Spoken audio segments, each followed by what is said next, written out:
ಆಗಿದೆ ಅಂತ ತೋರ್ಸಕ್ಕೆ ರೆಡಿ ಇರಬೇಕಲ್ಲ. ಕರ್ನಾಟಕ ಕಾಂಗ್ರೆಸ್ ಆಡಳಿತದಲ್ಲಿ ಅದೇನಾಗ್ತಿದೆ ನಿಜಕ್ಕೂ ಕೂಡ ಅರ್ಥ ಆಗ್ತಾ ಇಲ್ಲ. ಪಕ್ಷದ ಒಳಗಿನ ಕೆಲವೊಂದು ಆಂತರಿಕ ಸಮಸ್ಯೆಗಳು ಖಂಡಿತವಾಗ್ಲೂ ಒಂದು ಆಡಳಿತ ಅಂದಾಗ ಪ್ರತಿಬಿಂಬಿಸುತ್ತೆ ಅನ್ನುವಂಥ ಅರಿವು ಕರ್ನಾಟಕ ಕಾಂಗ್ರೆಸ್ನ ನಾಯಕರಿಗೆ ಇದೆಯಾ ಇಲ್ವಾ?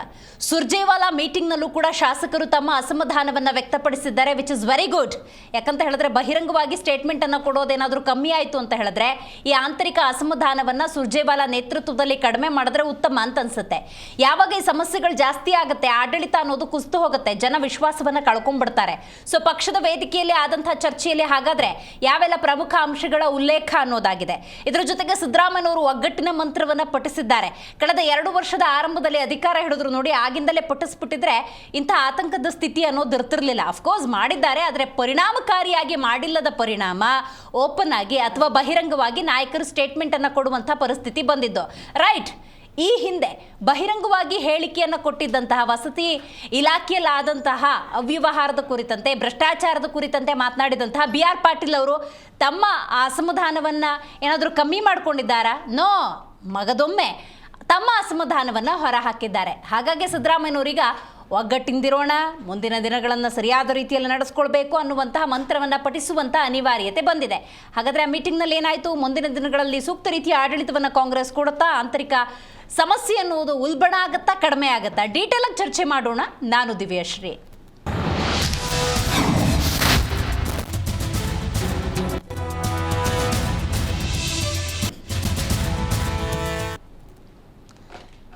ಅಸಮಾಧಾನವನ್ನು ಶಮನ ಮಾಡೋದಕ್ಕೆ ಕಸರತ್ತು ಮಾಡಲೇಬೇಕು, ಇಲ್ಲ ಅಂತ ಹೇಳಿದ್ರೆ ಬಹುದೊಡ್ಡ ಸಮಸ್ಯೆ ಆಗುತ್ತೆ. ಯಾಕಂದರೆ ಡ್ಯಾಮೇಜ್ ಆದಮೇಲೆ ಕಂಟ್ರೋಲ್ ಮಾಡೋದಕ್ಕಿಂತ ಡ್ಯಾಮೇಜ್ ಆಗೋ ಪೂರ್ವದಲ್ಲೇ ಕಂಟ್ರೋಲಿಗೆ ತಂದುಕೊಂಡಿದ್ರೆ ಉತ್ತಮ ಅಂತ ಅನಿಸ್ತಿತ್ತು. ಆದರೆ ಏನಾಗ್ಬಿಟ್ಟಿದೆ, ಬಣ ರಾಜಕೀಯದ ಪರಿಣಾಮ ಇದು ಸಿದ್ದರಾಮಯ್ಯನವ್ರಿಗೂ ಅಥವಾ DK ಶಿವಕುಮಾರ್ ಅವ್ರಿಗೂ, ದೊಡ್ಡ ಮಟ್ಟದ ನಾಯಕರಿಗೆ ಸಮಸ್ಯೆಯನ್ನು ಉಂಟು ಮಾಡುತ್ತೆ. ನೋಡಿ, ಬಹಿರಂಗವಾಗಿ ಹೇಳಿಕೆ ಕೊಡೋ ಮಟ್ಟಕ್ಕೆ ಹೋಗಿದೆ ಅಂತ ಹೇಳಿದ್ರೆ ಆಂತರಿಕವಾಗಿ ಇದ್ದಂಥ ಕೆಲವೊಂದು ಸಮಸ್ಯೆಯನ್ನು ಬೇರೆ ಮಟ್ಟದಲ್ಲಿ ಚಿವುಟ್ ಹಾಕಿದ್ರೆ ಉತ್ತಮ ಅಂತ ಅನಿಸುತ್ತೆ. BR ಪಾಟೀಲ್ ಅವ್ರ ವಿಚಾರಕ್ಕೆ ಬರೋದಾದರೆ, ಅವ್ರು ಒಂದೇ ಸತಿ ಏನು ಬಂದು ಹೊರಗಡೆ ಹೇಳಿಕೆ ಕೊಟ್ಟಿಲ್ಲ, ಹಿಂದೆ ಕೂಡ ಕೊಟ್ಟಿದ್ರು. ಇನ್ನು ರಾಜಕ್ಕಾಗಿ ವಿಚಾರಕ್ಕೆ ಬಂದಾಗ ಆಗಾಗ ಒಂದೊಂದು ಬಾಂಬನ್ನು ಹಾಕ್ತಾನೆ ಇರ್ತಾರೆ. ಮೊಳಕಾಲ್ಮೂರು ಶಾಸಕರು ಕೂಡ ಅಭಿವೃದ್ಧಿ ವಿಚಾರದಲ್ಲಿ, ಅನುದಾನದ ವಿಚಾರದಲ್ಲಿ ಏನೆಲ್ಲ ವ್ಯತ್ಯಾಸ ಆಗಿದೆ ಅನ್ನೋದನ್ನು ಹೇಳ್ತಾರೆ. ನನಗೆ ಈ ಕ್ಷಣಕ್ಕೂ ದ್ವಂದ್ವ ಅನ್ಸೋದೇನು ಅಂದರೆ, ನೋಡಿ, ಈ ಕೆಲವು ನಾಯಕರು ಅಥವಾ ಶಾಸಕರು ಬಂದ್ಬಿಟ್ಟು ನೋಡಿ ಹಿಂಗೆ ಅನುದಾನ ಬರ್ತಿಲ್ಲ, ಹಾಗೆ ಹಿಂಗೆ ಇಷ್ಟು ಸಮಸ್ಯೆ ಅಂತ ಹೇಳ್ತಾರೆ. ಇನ್ನೊಂದಷ್ಟು ಜನ ಅಯ್ಯೋ ಬರಬೇಕಾಗಿರೋ ಅನುದಾನ ಎಲ್ಲ ಬಂದ್ಬಿಟ್ಟಿದೆ ನೋಡಿ, ಕ್ಷೇತ್ರ ಎಷ್ಟೊಂದು ಅಭಿವೃದ್ಧಿ ಅಂತ ಆಗಿದೆ ಅಂತ ಹೇಳ್ತಿರ್ತಾರೆ. ಅಸಲಿಗೆ ಏನಾಗ್ತಾ ಇದೆ ಅನ್ನುವಂಥ ಗೊಂದಲ. ಇದರ ನಡುವೆ ಅಸಮಾಧಾನಿತರ ಸಂಖ್ಯೆ ಹೆಚ್ಚಾಗಿರುವ ಸಂದರ್ಭದಲ್ಲಿ ಸುರ್ಜೇವಾಲಾ ಅವರ ಎದುರುಗಡೆ ಕೂಡ ತಮ್ಮ ಅಸಮಾಧಾನವನ್ನು ಹಿಂಗಿಂಗಿದೆ ಅಂತ ಹೇಳ್ಕೊಂಡಿದ್ದಾರಂತೆ. ಹಾಗಾಗಿ ಸುರ್ಜೇವಾಲಾ ಅವರು ಈ ಸಮಸ್ಯೆನ ಹೆಂಗೆ ಬಗೆಹರಿಸ್ತಾರೆ ಮತ್ತು ರಾಜ್ಯದ ಸಾರಥಿ ಅಂತ ಅನಿಸ್ಕೊಳ್ತಾರೆ, ರಾಜ್ಯಕ್ಕೆ ಒಂದು ತಂದೆ ಸ್ಥಾನದಲ್ಲಿರ್ತಾರೆ ಸಿದ್ದರಾಮಯ್ಯನವರು ಅಂದಾಗ ಈ ಸಮಸ್ಯೆನ ಆದಷ್ಟು ಬೇಗ ಪರಿಹರಿಸಬೇಕು. ನಾನು ಆಗಲೇ ಉಲ್ಲೇಖ ಮಾಡಿದಾಗೆ ಈ ಆಂತರಿಕ ಸಮಸ್ಯೆನ ಉಲ್ಬಣ ಮಾಡೋಕ್ಕೆ ಬಿಟ್ಟಂಗೆ ಅದು ಸಮಸ್ಯೆನ ಪೋಸ್ಟ್ಪೋನ್ ಮಾಡ್ದಂಗೆ ಆಗುತ್ತೆ. ಸೊ ಆ ನಿಟ್ಟಿನಲ್ಲಿ ಒಗ್ಗಟ್ಟಿನ ಮಂತ್ರವನ್ನು ಪಠಿಸ್ತಾ ಇದ್ದಾರೆ. ಸೊ ಹಾಗಾಗಿ ನೋಡಬೇಕು ಮುಂದಿನ ದಿನಗಳಲ್ಲಿ ಏನೇನು ಆಗುತ್ತೆ ಅಂಥೇಳಿ. ಬಟ್ ಒಂದಂತೂ ಅರ್ಥ ಮಾಡ್ಕೋಬೇಕು, ಏನೋ ಸ್ವಲ್ಪ ಸಮಸ್ಯೆ ಉಲ್ಬಣ ಆಯಿತು ಅಂದಾಗ ಈ BJP ಮತ್ತು JDSನವರು ಸರ್ಕಾರ ಪತನ ಅಂತಿರ್ತಾರೆ. ಪತನ ಅಂದಾಗೆಲ್ಲ ಕೈ ಹಿಡ್ಕೊಂಬಂದ್ಬಿಡ್ತಾರೆ ಸಿದ್ದರಾಮಯ್ಯನವರು, DK ಶಿವಕುಮಾರ್ ಅವರು. ಒಗ್ಗಟ್ಟಿನ ವಿಚಾರವನ್ನು ರಾಜ್ಯದ ಜನತೆಯ ಮುಂದಿಟ್ಟು ಬಿಡ್ತಾರೆ. ಸೊ ಹಾಗಾಗಿ ಕಾಂಗ್ರೆಸ್ನ ನಡೆ ಪ್ರತಿ ಕ್ಷಣದಲ್ಲೂ ಕೂಡ ಕುತೂಹಲವನ್ನು ಹೆಚ್ಚು ಮಾಡುತ್ತೆ.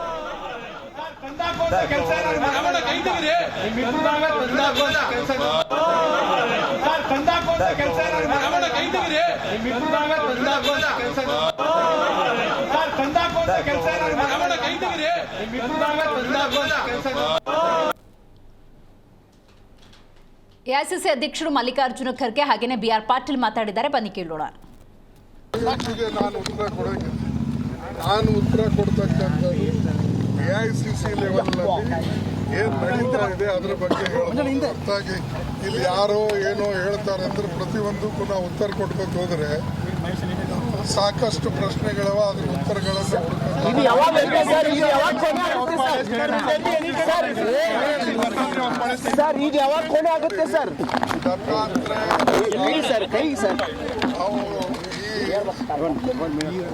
ಸರ್ ಕೈ ಸ್ವಲ್ಪ ದೂರ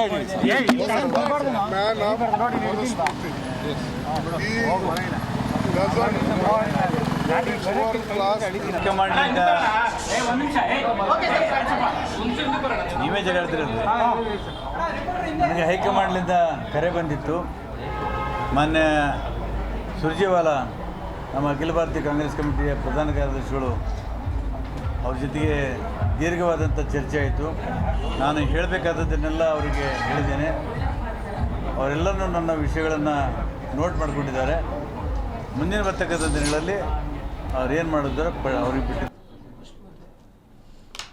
ಇಲ್ಲಿ 3 ಪ್ರಮುಖ ವಿಚಾರಗಳನ್ನು ಚರ್ಚೆ ಮಾಡಲೇಬೇಕು. ಯಾಕಂದರೆ ಒಂದು ಸಣ್ಣ ಸಮಸ್ಯೆ ಆದಾಗ ಬಿ ಜೆ ಪಿ ಅದನ್ನು ದೊಡ್ಡ ಸಮಸ್ಯೆ ಅಂತ ಅಂದುಕೊಂಡು ಏನಾದರೂ ಸರ್ಕಾರ ಪತನ ಅಂತ ಹೇಳುತ್ತಾ, ಅಥವಾ ಸರ್ಕಾರ ಪತನ ಅಂತ ಅವ್ರು ಹೇಳಿ ಅಂತ ಕೇಳಿಕೊಂಡೇ ಇವರೇನಾದ್ರು ಒಗ್ಗಟ್ಟಿನ ಮಂತ್ರವನ್ನು ಪುಟಿಸ್ತಾರೆ. ಏನೋ ತಾಳಮೇಳ ಸರಿಯಾಗಿ ಬರಲ್ಲ. ಬಟ್ ಒಂದಂತೂ ಅರ್ಥ ಮಾಡ್ಕೊಳ್ಬೇಕು, ಒಂದು ಆಡಳಿತ ಪಕ್ಷ ಅಂದಾಗ ಆಡಳಿತ ಮಾಡೋದಕ್ಕೆ ಬಿಡಬೇಕು. ಆಡಳಿತದಲ್ಲಿ ವ್ಯತ್ಯಾಸ ಆದಾಗ ಪ್ರಶ್ನೆ ಮಾಡಬೇಕು. ಪ್ರಶ್ನೆ ಮಾಡಿದ್ರೂ ಸರಿಯಾದ ರೀತಿಯ ಒಂದು ಉತ್ತರ ಸಿಕ್ಕಿಲ್ಲ ಅಂದ ಸಂದರ್ಭದಲ್ಲಿ ಜನಾಭಿಪ್ರಾಯವನ್ನು ಒಟ್ಟುಗೂಡಿಸುವಂಥ ಪ್ರಯತ್ನವನ್ನು ಪ್ರತಿಪಕ್ಷಗಳು ಮಾಡಬೇಕು. ಅದರಲ್ಲಿ ಏನು ಮಾಡ್ತಿದ್ದಾರೆ, ಒಬ್ಬರ ಮೇಲೊಬ್ಬರು ಕೆಸರ ರಚಾಟ, ಜನರಿಗೆ ಫ್ರೀ ಶೋ ಕೊಟ್ಬಿಟ್ಟಿದ್ದಾರೆ. ಇದಾಗಬಾರ್ದು. ರಾಜಕೀಯದ ರೀತಿ ಇದ್ದರೆ ಚೆನ್ನ. ರೈಜಿ ಬಗ್ಗೆ ಮಾತಾಡಲಿಕ್ಕೆ ಮೊದಲನೇದಾಗಿ ನಮ್ಮ ಕಾರ್ಯಕ್ರಮದಲ್ಲಿ ಕಾಂಗ್ರೆಸ್ನ ವಕ್ತಾರರಾಗಿರುವಂತಹ ದರ್ಶನ್ ಅವರಿದ್ದಾರೆ. ನಮಸ್ಕಾರ ದರ್ಶನ್ ಅವರೇ. ಇನ್ನು BJP ವಕ್ತಾರರು ಕಾಂತಿ ಶೆಟ್ಟಿ ಅವರಿದ್ದಾರೆ. ನಮಸ್ಕಾರ. JDS ವಕ್ತಾರರು ಡಾಕ್ಟರ್ ನಾಗೇಂದ್ರ ಅವರಿದ್ದಾರೆ. ನಮಸ್ಕಾರ. ಇನ್ನು AP ವಕ್ತಾರರು ಅನಿಲ್ ನಾಚಪ್ಪ ಅವರಿದ್ದಾರೆ. ನಮಸ್ಕಾರ. ದರ್ಶನ್ ಅವರೇ, ಆಶ್ಚರ್ಯ ಆಗುತ್ತೆ, ಈ BJP ಮತ್ತು JDSನವರು ಸರ್ಕಾರ ಪತನ ಅಂದಾಗೆಲ್ಲ ಒಟ್ಟೊಟ್ಟಿಗೆ ಕೈ ಹಿಡ್ಕೊಂಡು ಬಂದುಬಿಡ್ತಾರಲ್ಲ. ನಿಮ್ಮ ರಾಮ ಲಕ್ಷ್ಮಣರ ರೀತಿ ಗೋಚರಿಸುವಂತಹ ಸಿದ್ದರಾಮಯ್ಯನವರು ಹಾಗೆಯೇ DK ಶಿವಕುಮಾರ್ ಅವರು, ಹೆಂಗಿದು ನೋಡಿ? ನಮ್ಮ ಒಂದು ಸರ್ಕಾರ ಬರೋದಕ್ಕೂ ಬಿಫೋರ್ ಏನು ವಿಪಕ್ಷ ನಾಯಕರಾಗಿ ಮಾನ್ಯ ಸಿದ್ದರಾಮಯ್ಯ ಸಾಹೇಬರು, KPCC ಅಧ್ಯಕ್ಷರಾಗಿ ಮಾನ್ಯ DK ಶಿವಕುಮಾರ್ ಸಾಹೇಬರು, ಸರ್ಕಾರ ಬಂದ ಮೇಲೆ ಮುಖ್ಯಮಂತ್ರಿಯಾಗಿ ಮಾನ್ಯ ಸಿದ್ದರಾಮಯ್ಯ ಸಾಹೇಬರು, ಉಪಮುಖ್ಯಮಂತ್ರಿಯಾಗಿ ಮಾನ್ಯ DK ಶಿವಕುಮಾರ್ ಸಾಹೇಬರು ಮತ್ತು KPCC ಅಧ್ಯಕ್ಷ ಆಗಿರ್ತಕ್ಕಂಥ DK ಶಿವಕುಮಾರ್ ಸಾಹೇಬರು, ಅನ್ಯೂನ್ಯತೆ ಅನ್ನುವಂಥದ್ದನ್ನ ನಾನು ಪ್ರತಿ ಬಾರಿ ಬಂದಾಗ ತಮಗೆ ಒತ್ತಿ ಹೇಳ್ತಾ ಇದ್ದೆ. ಅದ್ರಲ್ಲಿ ರಾಮ ಲಕ್ಷ್ಮಣ ಅನ್ನುವಂಥದ್ದನ್ನ ನಾನು ಇವತ್ತು ಹೇಳೋದಕ್ಕಲ್ಲ, ನೀವು ಮತ್ತೆ ಭರತ ಅಂತ ಕೇಳ್ತೀರಾ. ಮೊನ್ನೆ ಅದೇ ಚರ್ಚೆ ಆಗಿರೋದು. ಇನ್ನು ಮೂರನೇವ್ರು ಯಾರು ಭರತ ಅಂತಂದ್ರೆ ನಾನು ಅದರಲ್ಲಿ ಉತ್ತರ ಕೊಡೋದಕ್ಕಾಗಲ್ಲ. ಅವರು ಅಣ್ಣ ತಮ್ಮನ ಹಾಗೆ ಒಂದು ನಂಬಿಕೆ ಜೊತೆಯಾಗಿ ಉತ್ತಮವಾದಂತಹ ಸರ್ಕಾರವನ್ನ ಕೊಡುವಂತಹ ಕೆಲಸವನ್ನ ಮಾಡ್ತಾ ಇದ್ದಾರೆ. ಅದರಲ್ಲಿ ಇವತ್ತು ಬಹಳ ಮುಖ್ಯವಾಗಿ ನಿಮ್ಮ ಮಾಧ್ಯಮದವರ ಮುಂದೆನೆ ಸಿದ್ದರಾಮಯ್ಯ ಸಾಹೇಬರು ಒಂದು ಮಾತನ್ನ ಹೇಳಿದ್ರು, ನಮ್ಮದು ಬಂಡೆ ಸರ್ಕಾರ. ಮತ್ತೆ KRS ಡ್ಯಾಮಿಗೆ ಏನು ಬಾಗಿನ ಕೊಟ್ಟ ಮೇಲೆ ವೇದಿಕೆ ಮೇಲೂ ಹೇಳಿದ್ರು, ನಮ್ಮದು ಕಲ್ಲು ಬಂಡೆ ಸರ್ಕಾರ, ಇದನ್ನ ಅಲುಗಾಡಿಸ್ಲಿಕ್ಕೆ ಯಾರಿಂದನೂ ಆಗುದಿಲ್ಲ ಅನ್ನುವಂತ ಮಾತನ್ನ ಒಂದು ಸಣ್ಣ ಪಾಸ್ ಹೇಳಿ ಮೇಡಮ್. ಮಾಧ್ಯಮದ ಮುಂದೆನೆ ಅಂದಾಗ ಅದು ಮಾಧ್ಯಮದ ಮುಂದಕ್ಕೆ ಮಾತ್ರ ಸೀಮಿತವಾಗಿದೆಯಾ? ಒಂದು ಕ್ಲಾರಿಟಿ ಕೊಡಿ. ಎಸ್ ಮೇಡಮ್, ಈಗ ನೀವು ಇಲ್ಲಿ ಕೂತಿರ್ತೀರ, ನಾನೊಬ್ಬ ಕಾರ್ಯಕರ್ತ. ಸಾಧಾರಣವಾಗಿ ನಮ್ಮ ನಾಯಕರು ಎಲ್ಲಿರ್ತಾರೆ, ಎಲ್ಲೋಗ್ತಾರೆ, ಬರ್ತಾರೆ. ಸೊ ಅವ್ರು ಮಾತನಾಡೋದೆಲ್ಲ ನಾನು ನೋಡ್ತಾನೂ ಇರ್ತೀನಿ, ಕೇಳ್ತಾನೂ ಇರ್ತೀನಿ. ಇವತ್ತಿನ ತನಕ ಅವರಿಬ್ಬರ ನಡುವೆ ಅದು ಅಂತರಂಗ ಇರಬಹುದು, ಬಹಿರಂಗವಾಗೂ ಇರಬಹುದು, ಯಾವುದೇ ರೀತಿಯ ಭಿನ್ನಾಭಿಪ್ರಾಯಗಳು ಇಲ್ಲ ಅನ್ನುವಂಥದ್ದನ್ನ ಸ್ಪಷ್ಟವಾಗಿ ಒತ್ತಿ ಹೇಳ್ತೀನಿ ಮೇಡಮ್. ಬಂಡೆ ಸರ್ಕಾರ ಅಂದರೆ ಮುಂದಿನ ದಿನಗಳಲ್ಲಿ ಸೆಪ್ಟೆಂಬರ್ ನಂತರ ಒಂದು ಬದಲಾವಣೆ ಆಗುತ್ತೆ ಅನ್ನೋ ಸೂಚನೆಯನ್ನು ಸ್ವತಃ ಸಿದ್ದರಾಮಯ್ಯನವರು ಕೊಟ್ಟರು ಅಂದ್ಕೋಬೇಕಾ? ನೋಡಿ, ಮಾನ್ಯ ಮಲ್ಲಿಕಾರ್ಜುನ್ ಖರ್ಗೆ ಸಾಹೇಬರು ಒಂದು ಕ್ಲಿಯರ್ ಆಗಿ ಇವತ್ತು ಮೆಸೇಜ್ನ ಕೊಟ್ಟಿದ್ದಾರೆ. ಯಾವುದೇ ವಿಚಾರಗಳನ್ನ ನಾವು ಹೊರಗಡೆ ಬಹಿರಂಗವಾಗಿ ಹೇಳಲಿಕ್ಕೆ ಆಗುದಿಲ್ಲ. ಆ ರೀತಿಯಾದಂತಹ ಬದಲಾವಣೆಗಳು ಅಂದ ಪಕ್ಷದಲ್ಲಿ ಹೈಕಮಾಂಡ್ ಸರಿಯಾದ ಸಮಯದಲ್ಲಿ ಸರಿಯಾದ ನಿರ್ಧಾರವನ್ನ ತೆಗೆದುಕೊಳ್ತದೆ ಅನ್ನುವಂತ ವಿಚಾರವನ್ನು ಮಾಧ್ಯಮಗಳಿಗೆ ಇವತ್ತು ತಿಳಿಸಿದ್ದಾರೆ. ಮತ್ತೆ ನಮ್ಮಲ್ಲಿ ಯಾವುದೇ ರೀತಿಯಾದಂತಹ ಭಿನ್ನಾಭಿಪ್ರಾಯ ಇಲ್ಲ ಅನ್ನುವಂತ ಮತ್ತೊಮ್ಮೆ ನಿಮಗೆ ಸ್ಪಷ್ಟಪಡಿಸ್ತಾ, ಇವತ್ತು ನಾವು ಇದೇ ಪ್ರಶ್ನೆಯನ್ನ ನಾವು ಆಳುವ ಸರ್ಕಾರವಾಗಿ ಎಲ್ಲವೂ ಸುಸೂತ್ರವಾಗಿ ನಡೀತಾ ಇದೆ. ಮತ್ತೆ ನಾನು ಕೆಲವೊಂದು ಮಾತಾಡಿರ್ತಕ್ಕಂಥದ್ದು ಅಲ್ಲಗಳಿಯೋದಕ್ಕೆ ಹೋಗುದಿಲ್ಲ. ಇಂಡಿವಿಜುವಲಿ ಕೆಲವೊಂದು ಹೇಳಿಕೆಗಳು ಕೊಟ್ಟಾಗ ಇವತ್ತು ಮಾನ್ಯ ಶ್ರೀ ಸುರ್ಜಿವಾಲ ಸಾಹೇಬರು ಕರ್ನಾಟಕಕ್ಕೆ ಬಂದಿದ್ದಾರೆ. ಪ್ರತಿಯೊಬ್ಬರನ್ನ ಕರೆಸಿ, ಯಾಕೆಂದ್ರೆ ಈಗ ನಾನೊಬ್ಬ ಮನುಷ್ಯನ ಮೇಲೆ ನನಗೆ ಹುಷಾರ್ ತಪ್ಪೋದು ಸಹಜ. ನನಗೆ ಹುಷಾರ್ ತಪ್ಪಿದಾಗ ಅಲ್ಲಿ ಒಂದು ಆಸ್ಪತ್ರೆಗೆ ಹೋಗಿ ಒಂದು ಇಂಜೆಕ್ಷನ್ ತಗೊಳ್ಳುವಂಥದ್ದು ಮತ್ತೆ ಸರಿಯಾಗುವಂಥದ್ದು ಸಹಜವಾದಂತ ಕ್ರಿಯೆಗಳು. ಹಾಗೆ ಕೆಲವರಿಗೆ ಬಹಳಷ್ಟು ಮನಸ್ಸಿಗೆ ಏನಾದ್ರೂ ನೋವಿದ್ರೆ, ಇನ್ನ ಕೆಲವರಿಗೆ ಮಾಡಿರ್ತಕ್ಕಂಥ ಅದ್ಭುತ ಅಭಿವೃದ್ಧಿ ಕಾರ್ಯಗಳ ಪ್ರಶಂಸೆಗಳನ್ನ ಅವ್ರ ಮುಂದೆ ಹೇಳ್ಕೊಳ್ಳಿಕ್ಕೂ ಒಂದು ಸೂಕ್ತ ವೇದಿಕೆಯನ್ನ ಮಾಡಿ ಬೆಳಗ್ಗೆಯಿಂದನೇ ಅನೇಕ ಯಾರ್ಯಾರು MLAಗಳಿಗೆ ಕರೆ ಮಾಡಿದ್ರು ಅವರೆಲ್ಲ ಬಂದು ಅವರವರ ಕ್ಷೇತ್ರಗಳ ವಿಚಾರವನ್ನ ಹೇಳ್ತಾ ಇದ್ದಾರೆ. ಇನ್ಕ್ಲೂಡಿಂಗ್ BR ಪಾಟೀಲ್ರು ಸಮೇತ ಬಂದಿದ್ರು.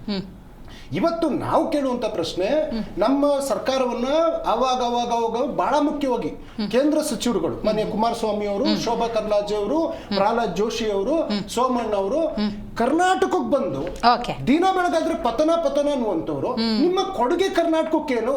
ನೀವು ಆ ಒಂದು ಗಂಭೀರವಾದಂತಹ ಚರ್ಚೆ ಮಾಡುವಂತವ್ರು, ಹೌದ್ರಿ ನಾನು ಇಂಥ ಸಾಧನೆ ಮಾಡಿದ್ದೀನಿ, ನಾನು ಇಂಥ ಯೋಜನೆ ತಂದಿದ್ದೀನಿ, ನಾನು ಇಂಥ ಏರ್ಪೋರ್ಟ್ ಕಟ್ಸೋದಕ್ಕೆ ಇದನ್ನ ಮಾಡಿದ್ದೀನಿ, ಕೈಗಾರಿಕಾ ಸಚಿವರು ನಾನೊಂದು ಉದ್ಯೋಗ ತಂದಿದ್ದೀನಿ, ವಿಶ್ವೇಶ್ವರ ಏನು ಭದ್ರಾವತಿ ಉಕ್ಕಿನ ಕಾರ್ಖಾನೆ ಪುನಶ್ಚೇತನ ಮಾಡಿದ್ದೀನಿ, ಅಥವಾ ಮೈ ಶುಗರ್ನ ನಾನು ಅಭಿವೃದ್ಧಿ ಪಡಿಸಿದ್ದೀನಿ, ಕೃಷಿ ವಿಚಾರದಲ್ಲಿ ಶೋಭಕ್ಕ ಏನ್ ಮಾಡಿದ್ದಾರೆ, ಸೋಮಣ್ಣ ರೈಲ್ವೆ ಇಲಾಖೆಯಲ್ಲಿ ಏನ್ ಮಾಡಿದ್ದಾರೆ, ಒಂದೇ ಒಂದು ರೈಲ್ವೆ ಇಲಾಖೆಗೆ ಯಾವುದೇ ಮಾರ್ಗಗಳಿಗೆ ಹಣವನ್ನು ಕೊಟ್ಟಿಲ್ಲ ಈ ಸರಿ ಬಜೆಟ್ ನಲ್ಲೂ ಸಮೇತ. ಪ್ರಹ್ಲಾದ್ ಜೋಶಿ ಅವರು ಸೀನಿಯರ್ ಮೋಸ್ಟ್ ಪರ್ಸನ್, ಅವರು ಯಾಕೆ ಸಣ್ಣದಾಗಿ ಮಾತಾಡ್ತಾರೆ ಅನ್ನುವಂಥದ್ದು ಒಂದು ಪ್ರಶ್ನೆ. ಇನ್ನ ನಮ್ಮ ಸರ್ಕಾರದ ಮಟ್ಟಕ್ಕೆ ಆ ತೂಕಕ್ಕೆ ನಿಲುಕದಂತಹ ಸ್ಥಿತಿಯಲ್ಲಿ, ದಯಾನೀಯ ಪರಿಸ್ಥಿತಿನಲ್ಲಿ ಬಿಜೆಪಿಯ ರಾಜ್ಯಾಧ್ಯಕ್ಷರು ಇದ್ದಾರೆ, ವಿರೋಧ ಪಕ್ಷದ ನಾಯಕರು ಇದ್ದಾರೆ. ಒಂದು ಸರ್ಕಾರವನ್ನ ಅದು ತಪ್ಪಾದಾಗ ಎಚ್ಚರಿಸುವಂಥದ್ದು, ಸರಿಯಾಗಿದ್ದಾಗ ಅದಕ್ಕೂ ಕೆಲವೊಂದು ಬುದ್ಧಿ ಮಾತು ಹೇಳುವಂತ ಕೆಲಸ ಆಗ್ಬೇಕು. ಆದ್ರೆ ವಿಪಕ್ಷವಾಗಿ ಇವತ್ತು ಬಿಜೆಪಿ ಮತ್ತೆ ಜನತಾದಳದವರು ವಿಫಲರಾಗಿದ್ದಾರೆ, ಸೋತಿದ್ದಾರೆ ಅನ್ನುವಂತ ಮಾತನ್ನು ಹೇಳ್ತೀವಿ. ಕಾಂತಿ ಶೆಟ್ಟಿ ಅವರು ಹೇಳಬೇಕು, ನೀವು ಪತನ ಅಂತ ಹೇಳಿದಾಗೆಲ್ಲ ಸಿದ್ದರಾಮಯ್ಯನವರು ಕೂಡ ಡಿ ಕೆ ಶಿವಕುಮಾರ್ ಇಬ್ಬರು ಕೂಡ ಕೈ ಜೋಡಿಸ್ಕೊಂಡು ಒಗ್ಗಟ್ಟಿನ ಮಂತ್ರವನ್ನು ಹೇಳ್ತಾರೆ. ಏನಿದು ಬಹಿರಂಗವಾಗಿ ಈ ಥರ ಜೊತೆಯಾಗಿದ್ದಾರೆ ಅಂತನ ಆಂತರಿಕವಾಗಿ ಸಮಸ್ಯೆ ಇದೆ ಅಂತ ಅನ್ಕೋಬೇಕಾ? ಏನಿದು? ಮೊದಲನೇದಾಗಿ ನಿಮ್ಮ ನಾಟಕನ ಫಸ್ಟ್ ಬಂದ್ ಮಾಡಿ. ನೀವೇನ್ ನಾಟಕ ಮಾಡ್ತಾ ಇದ್ದೀರಲ್ಲ, ಒಗ್ಗಟ್ಟಿನ ಮಂತ್ರ ಇರ್ಬೋದು, ಇನ್ನೊಂದಿರ್ಬೋದು, ಅದನ್ನ ಬಂದ್ ಮಾಡಿ. ರಾಜ್ಯದಲ್ಲಿ ಜ್ವಲಂತ ಸಮಸ್ಯೆಗಳಿದೆ, ಎಚ್ಚರವಾಗಿ ಮತ್ತೊಮ್ಮೆ ಹೇಳ್ತೀನಿ, ಅನೇಕ ಸಮಸ್ಯೆಗಳಿದೆ.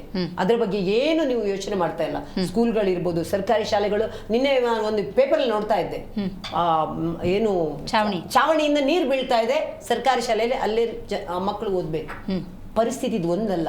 ನಿಮ್ಮ ನಮ್ಮ ಅಧಿಕಾರದಲ್ಲಿ ನಾವು ಇದೀವಿ, ಹೌದು, ನಾವು ವಿರೋಧ ಪಕ್ಷದಲ್ಲಿ ಇದೀವಿ, ನಾವು ಇಲ್ಲ ಅಂತ ನಾನು ಹೇಳ್ತಾ ಇಲ್ಲ, ತಪ್ಪಾಗಿರೋದನ್ನು ಸರಿ ಅಂತ ನಾನು ಯಾವತ್ತೂ ಹೇಳ್ತಾ ಇಲ್ಲ.